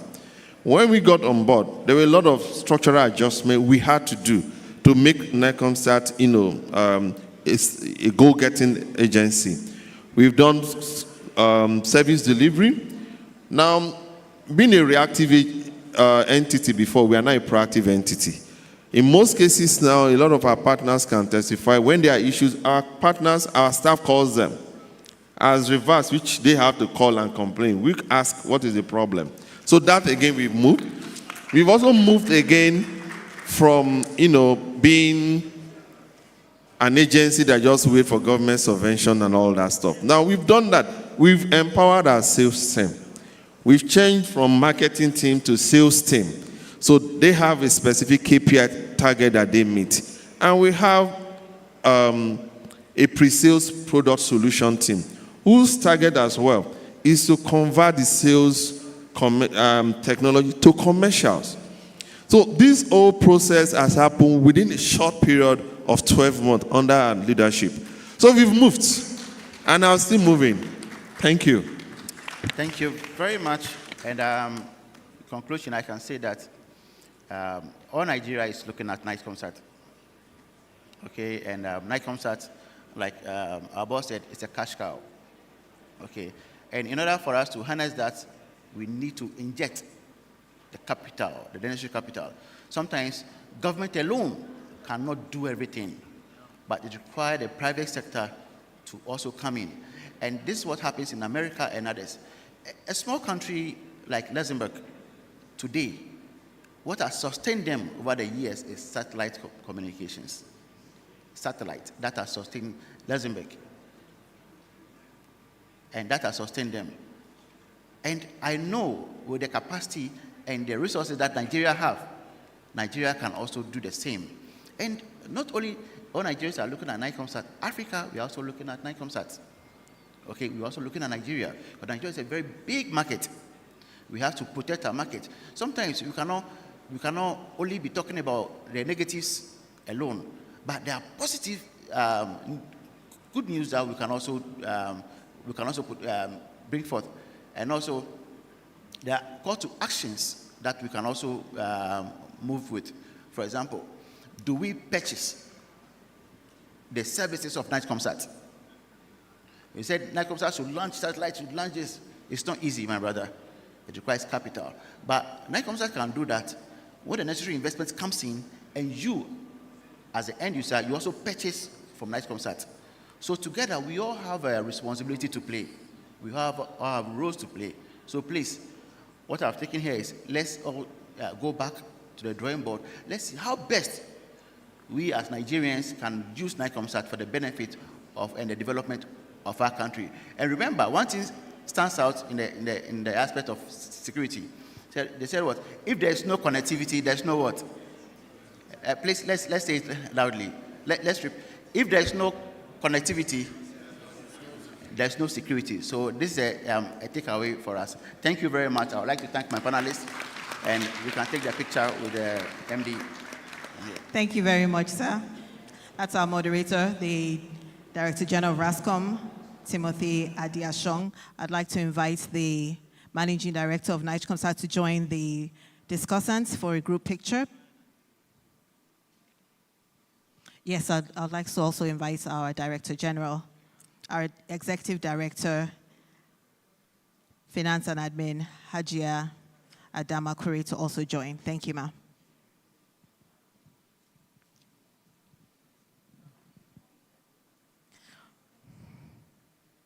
Distinguished ladies and gentlemen, I'd like to acknowledge the presence of the Chairman and CEO of TSAT, Alhaji Abba Abdullahi, the COO, TSAT, Mr. Lukman Kura, and the Director of Technical Services, Engineer Barra. Thank you for joining us, sir. Please, no problem. Please go ahead, sir.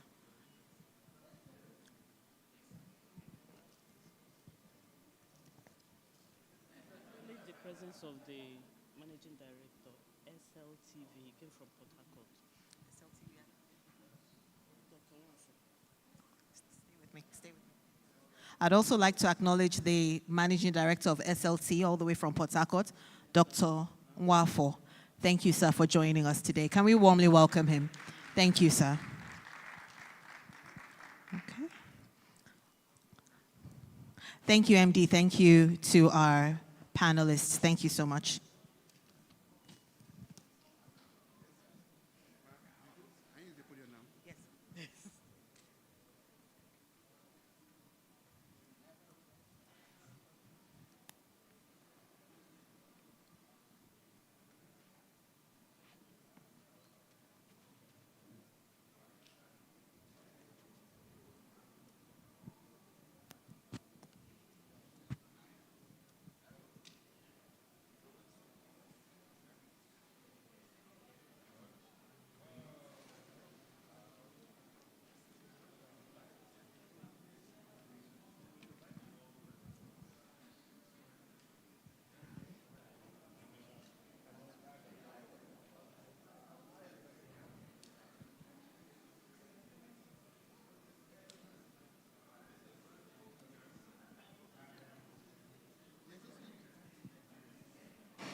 Nigeria Satellite Week 2024. We just concluded session 2.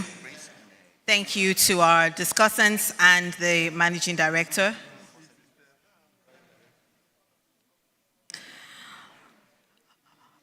All right, up next we have a documentary coming up. I'd like to cue Dogza to please go ahead with the documentary as our special guests take their seats. Right after that, we'll have the presentation of the communique by our rapporteurs. Thank you. So before I joined NightComSat, I'd worked in the private sector for about 2 decades. So I was more like an executive working for multinationals in the telecommunications space. So I've done a lot, working for different regions, market, and it was thrilling, to see how we had used technology to improve lives, or like we say, grow economies wherever they are. And that was my life before NIGERIan.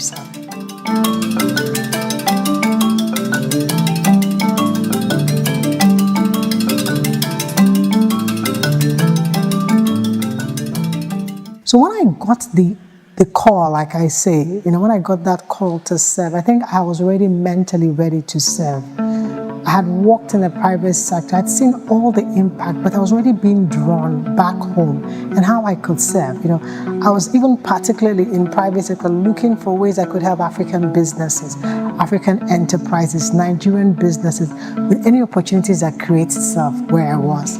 So there was already that desire to want to do something back home. So I think it just made it easy when I got that call.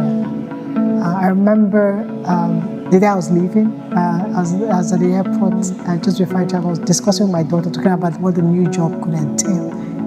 And we were talking about what would I want to achieve. And I told her, I gave an idea of what I thought it could be. And guess what she told me? She told me, just go there and do a great job. I think that's what always driven me, to take the expertise, the experience, to come back home and do something great about it. I want to be part of the solution. I know we have challenges. We have a great agenda. The president has made it clear this is his renewed hope agenda. But at the end of the day, you do need people to help actualize it. And I've been driven by the fact that rather than stay on the sidelines, why don't you be part of the solution?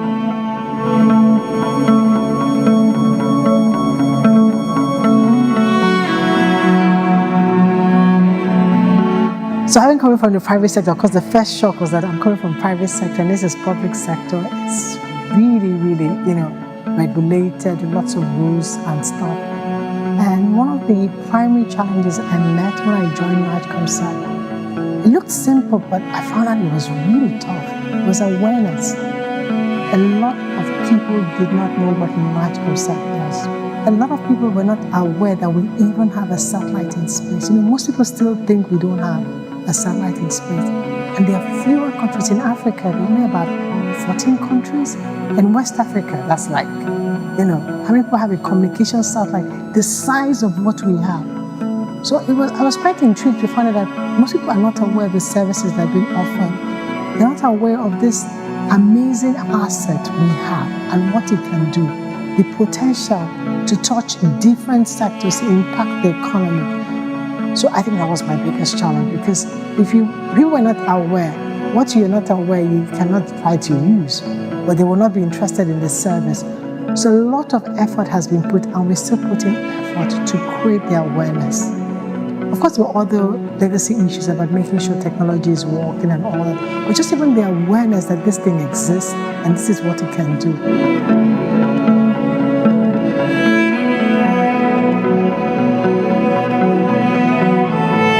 First of all, when I came, one of the things I wanted to ensure was that the infrastructure was working. So within the first 1 month, we wanted to get all the infrastructure working.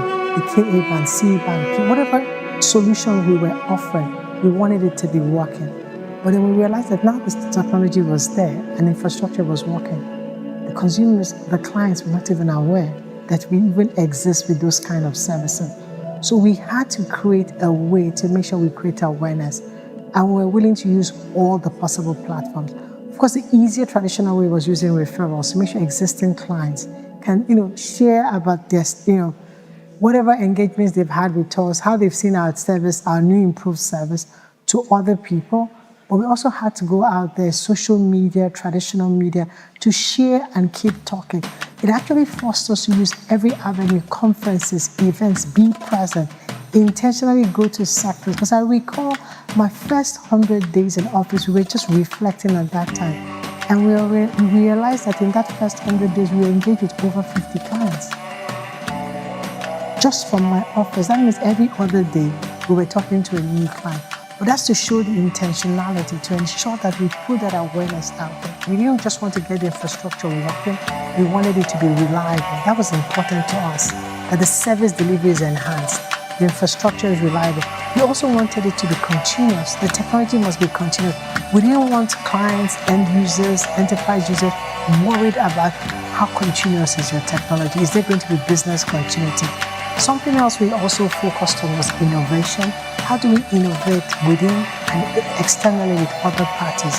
So it meant us engaging with strategic partners, finding innovation hubs, creating joint partnership, creating an accelerator program to innovate into other sectors so they understand how they can use this technology to even help, expand and develop their own sectors. Thirdly was one of the things I was also very passionate about was the people, because at the end of the day, if we did all that with the infrastructure, we had a good strategy, we were innovative, and the people were not there, then you don't achieve anything. And I think our magic is the people. Most times I am driven to see how extra the people are going, just to make sure NICOMSAT takes back its glory. And one of the things we've done is find ways to train the people, upskill the people, motivate the people. And if I look back at this past 1 year, I think one of the things that have kept me going is to see how people in NICOMSAT go extra, 110. I think that's a clear indication that yes, we have the people back on track.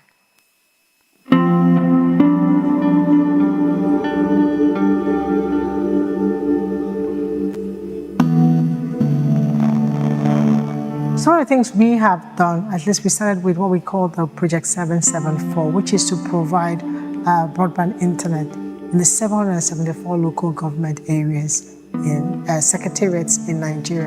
And we did that, of course, in combination with the Federal Ministry of Communication, Innovation and Digital Economy, with NIDA, with Galaxy and USPM. So to see that collaboration even within our own agency, that was quite interesting. We've been able to do 40 local governments, 8 states, and we're still massively growing. We've done a lot of work with rural network operators, because our mandate also involves the fact that we increase the penetration levels, the broadband penetration levels for Nigeria. And we can't do that alone, that's the truth. Satellite is not the only technology to achieve that, and we cannot do that alone. And we are now beginning to do that with a lot of partners, rural telco operators. So it's either HubSpot, Infratel, a lot of these rural operators we are working with to help extend rural coverage in those networks. Some things we've done is also includes working with the defense sector. A lot of stuff we're doing, though some of them maybe you cannot give a lot of details about, but it's to see the impact of supporting those that serve the country in that manner, to ensure that they can use technology to get their job easier. It's been fulfilling. Another thing we have done that I'm so proud of is some of the work we're doing in the agriculture sector. Because what we are trying to show is the use cases for satellite beyond just using broadband for broadband. So some of the farms we are working with are farms that are doing precision agriculture or smart agriculture, using things like soil probes or soil IoTs to test the humidity, the pressure, the pH level of the soil, and that would determine how far, how much they would irrigate, or when they would actually apply the nutrients, which is the fertilizers. And all this data is being carried by satellite, stored in the cloud with other IoT devices in the farm. So it's great to see that kind of work, or something we are doing not just in agriculture, in healthcare. Creating healthcare platforms that can be remotely accessed no matter where the users are. It could be healthcare platforms so that people can access public sector healthcare or insurance. But sometimes it's just working with startups. Some of the startups we are working with are doing some great innovative work. Some of them are building telemedicine platforms, and we are working with them to ensure that that service is available in remote areas. As we look back, this past 1 year and what we have achieved under this administration, we want to extend our heartfelt thanks as NICOMSAT to President Bola Ahmed Tinubu for his unwavering support in helping us achieve our goals. We are truly aligned to the renewed hope agenda. His leadership and his commitment have been instrumental in all the success we've achieved this year. We want to greatly appreciate the Honorable Minister of Communication, Innovation and Digital Economy, Dr. Bosso Tijani, for his guidance, the resources provided have enabled NIGECOMSAT in projects like Project 774 and other projects. His dedication to our cause has inspired our team and actually strengthened our resolve. Thank you once again for the invaluable support. And as NIGECOMSAT, we look forward to continuing our collaboration to achieve even greater milestone in the next phase. So 1 year in office has been a lot of learning. I would say it's been a steep learning curve.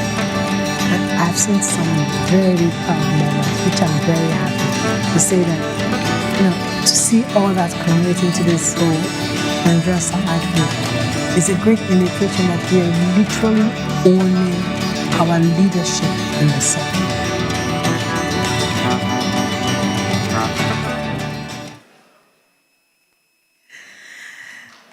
A round of applause for that documentary. Distinguished ladies and gentlemen, thank you for staying with us this far on day 2 of the Nigerian Satellite Week. Tomorrow we have the NIGECOMSAT Accelerator Program, the demo, and we'll be showcasing the progress and achievements of participating startups. There are about 20 of them. We'll also be giving them a platform for networking and awareness. So please join us, same venue, right here in the Nikon Luxury Hotel tomorrow.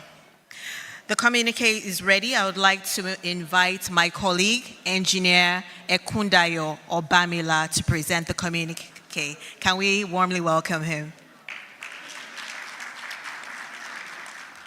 NIGECOMSAT staff, let's welcome Engineer Obamila.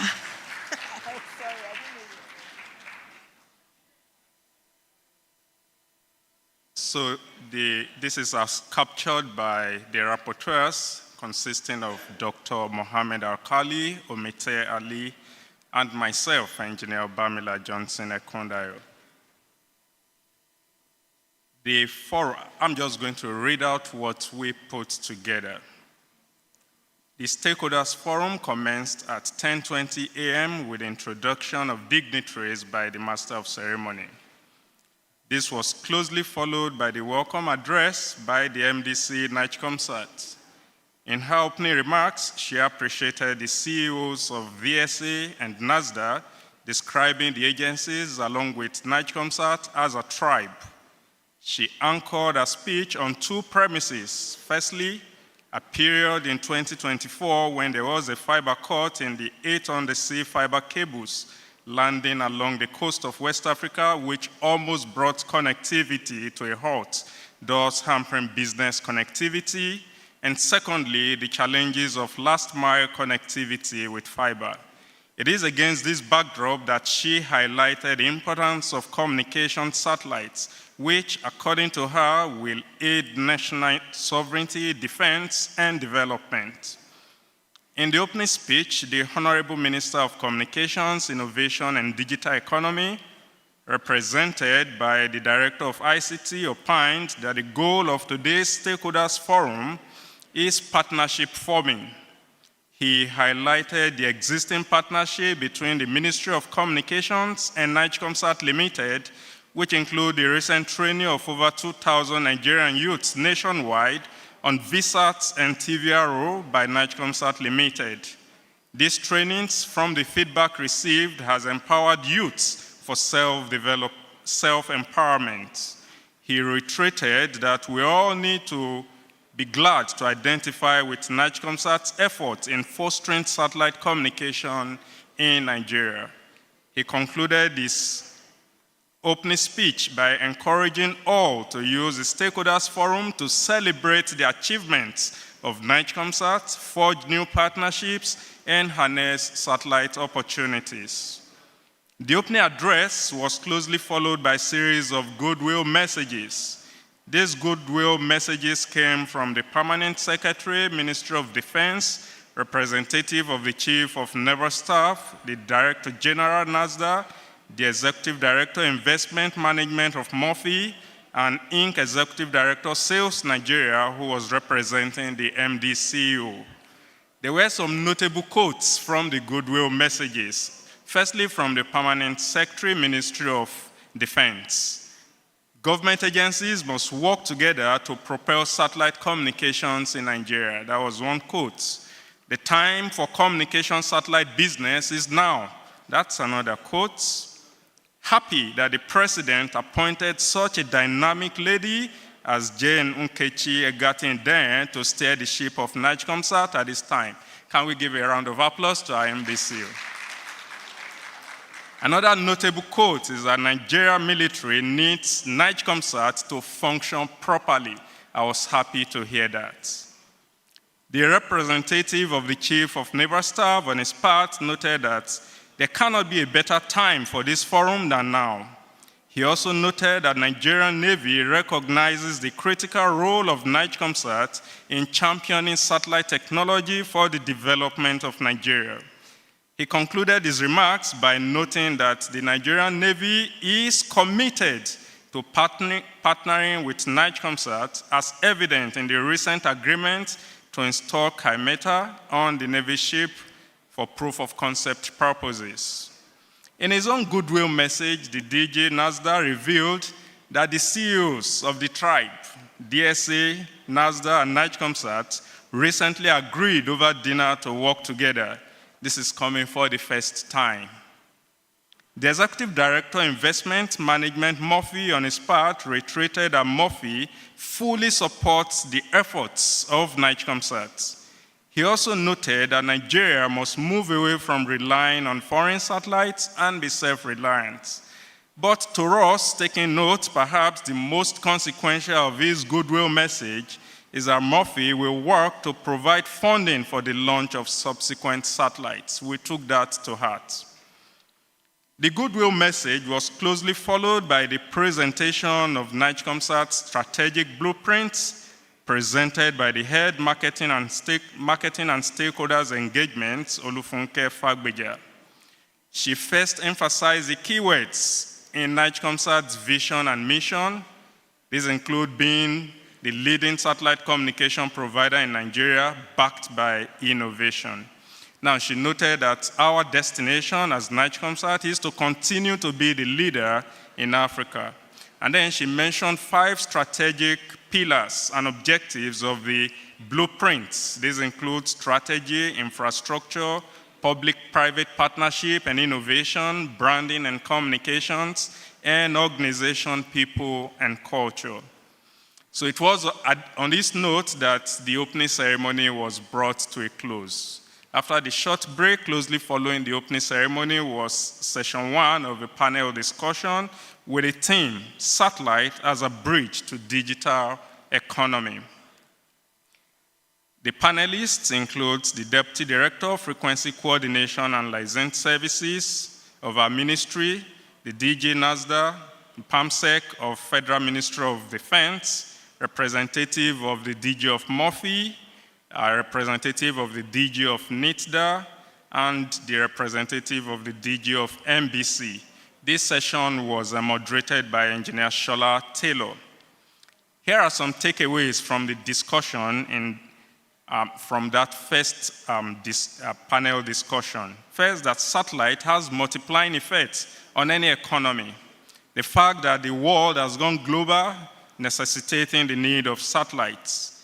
Every nation's growth is driven by knowledge and information, and satellite is a significant contributor to this. Now, the representative of the DG of MBC highlighted that the digital switchover implementation is effectively driven by communication satellites, and the two agencies, NBC and NIGCOMSAT, they are collaborating on the digital switchover. The DG NASDA aptly captured the importance of satellites by emphasizing that the digital transformation cannot be achieved without satellites, whether it is communication satellites or Earth observation satellites. He also emphasized the importance of private sector involvement in satellite ecosystem, and communication satellite is the most economically viable. He called on Nigerian business community to support growth of communication satellites in Nigeria. I want to join my voice in calling on Nigerian business community to join in the growth of communication satellites in Nigeria by partnering with NIGCOMSAT. Engineer Darhatu, on his part, highlighted the involvement of the ministry in the coordination of frequency-related matters, whether nationally or internationally. Now, the overall consensus in the first discussion includes connectivity, use of applications such as agriculture, policies, the need for additional satellites, investments, ecosystems, and partnership. These were takeaways from the first panel discussion. Closely following the first panel discussion is the second session with a theme, Harnessing Communication Satellites for Sustainable Development. The discussants in this second discussion highlighted the role of communication satellites in economic empowerment, growth, and development, especially in the rural and underserved areas. The comparative advantages of the LEO satellite were also highlighted, which include speed and reduced latency. Of course, you would expect the person from Eutelsat to mention that. It is a way of showcasing their business. The nexus between satellite technology and security was further highlighted by the Chief of Defense, DSA.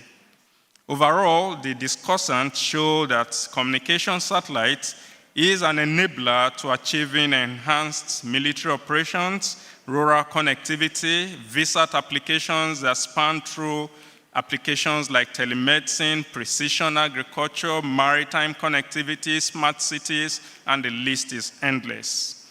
Also, the roles of regulators, NCC in this case, were emphasized. They bring sustainability and opportunities for socio-economic development by leveraging satellite technology. It is on this note that the panel discussion was brought to an end. Thank you for listening.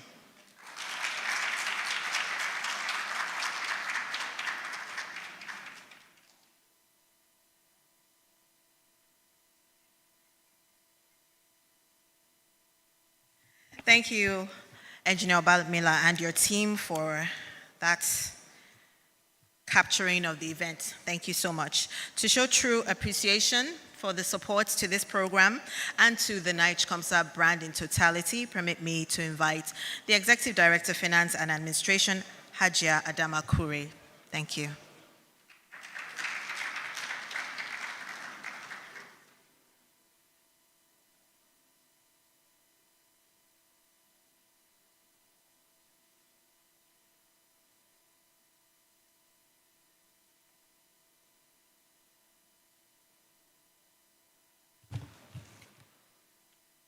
Good afternoon. Please permit me to stand on the existing protocol. On behalf of the management and staff of Nigerian Communications Satellite Limited, I would like to extend our heartfelt gratitude to the attendees of the Nigeria Satellite Week.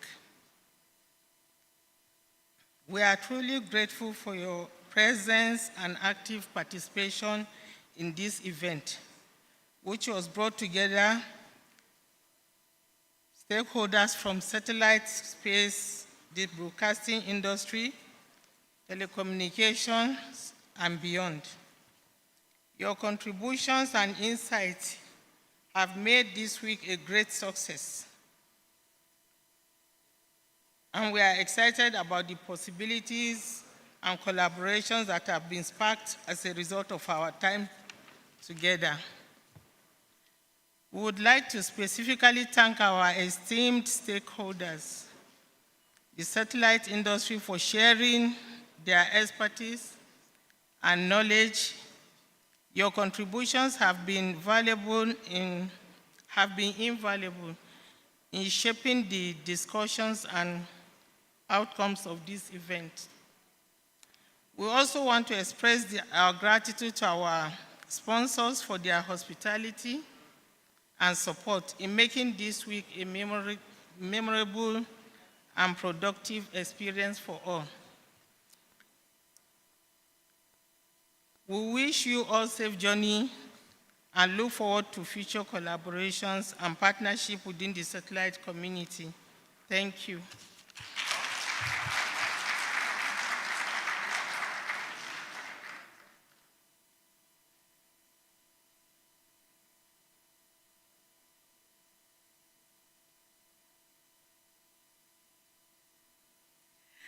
Thank you very much, ma'am. So to put the seal on day 2 of Nigeria Satellite Week, we would like to symbolize that by rising up for the national anthem.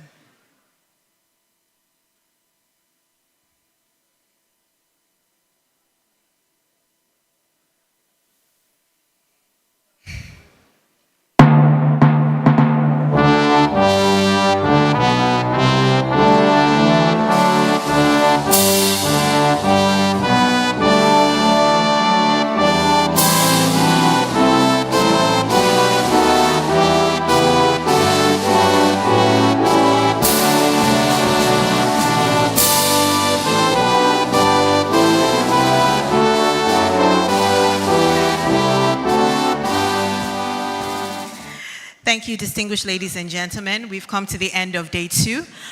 Lunch is served. Please, the buffet service on my left is reserved for the special guests of honor.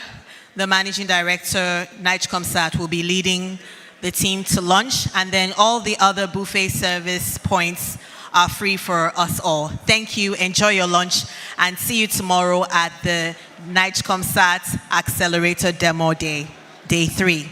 Thank you.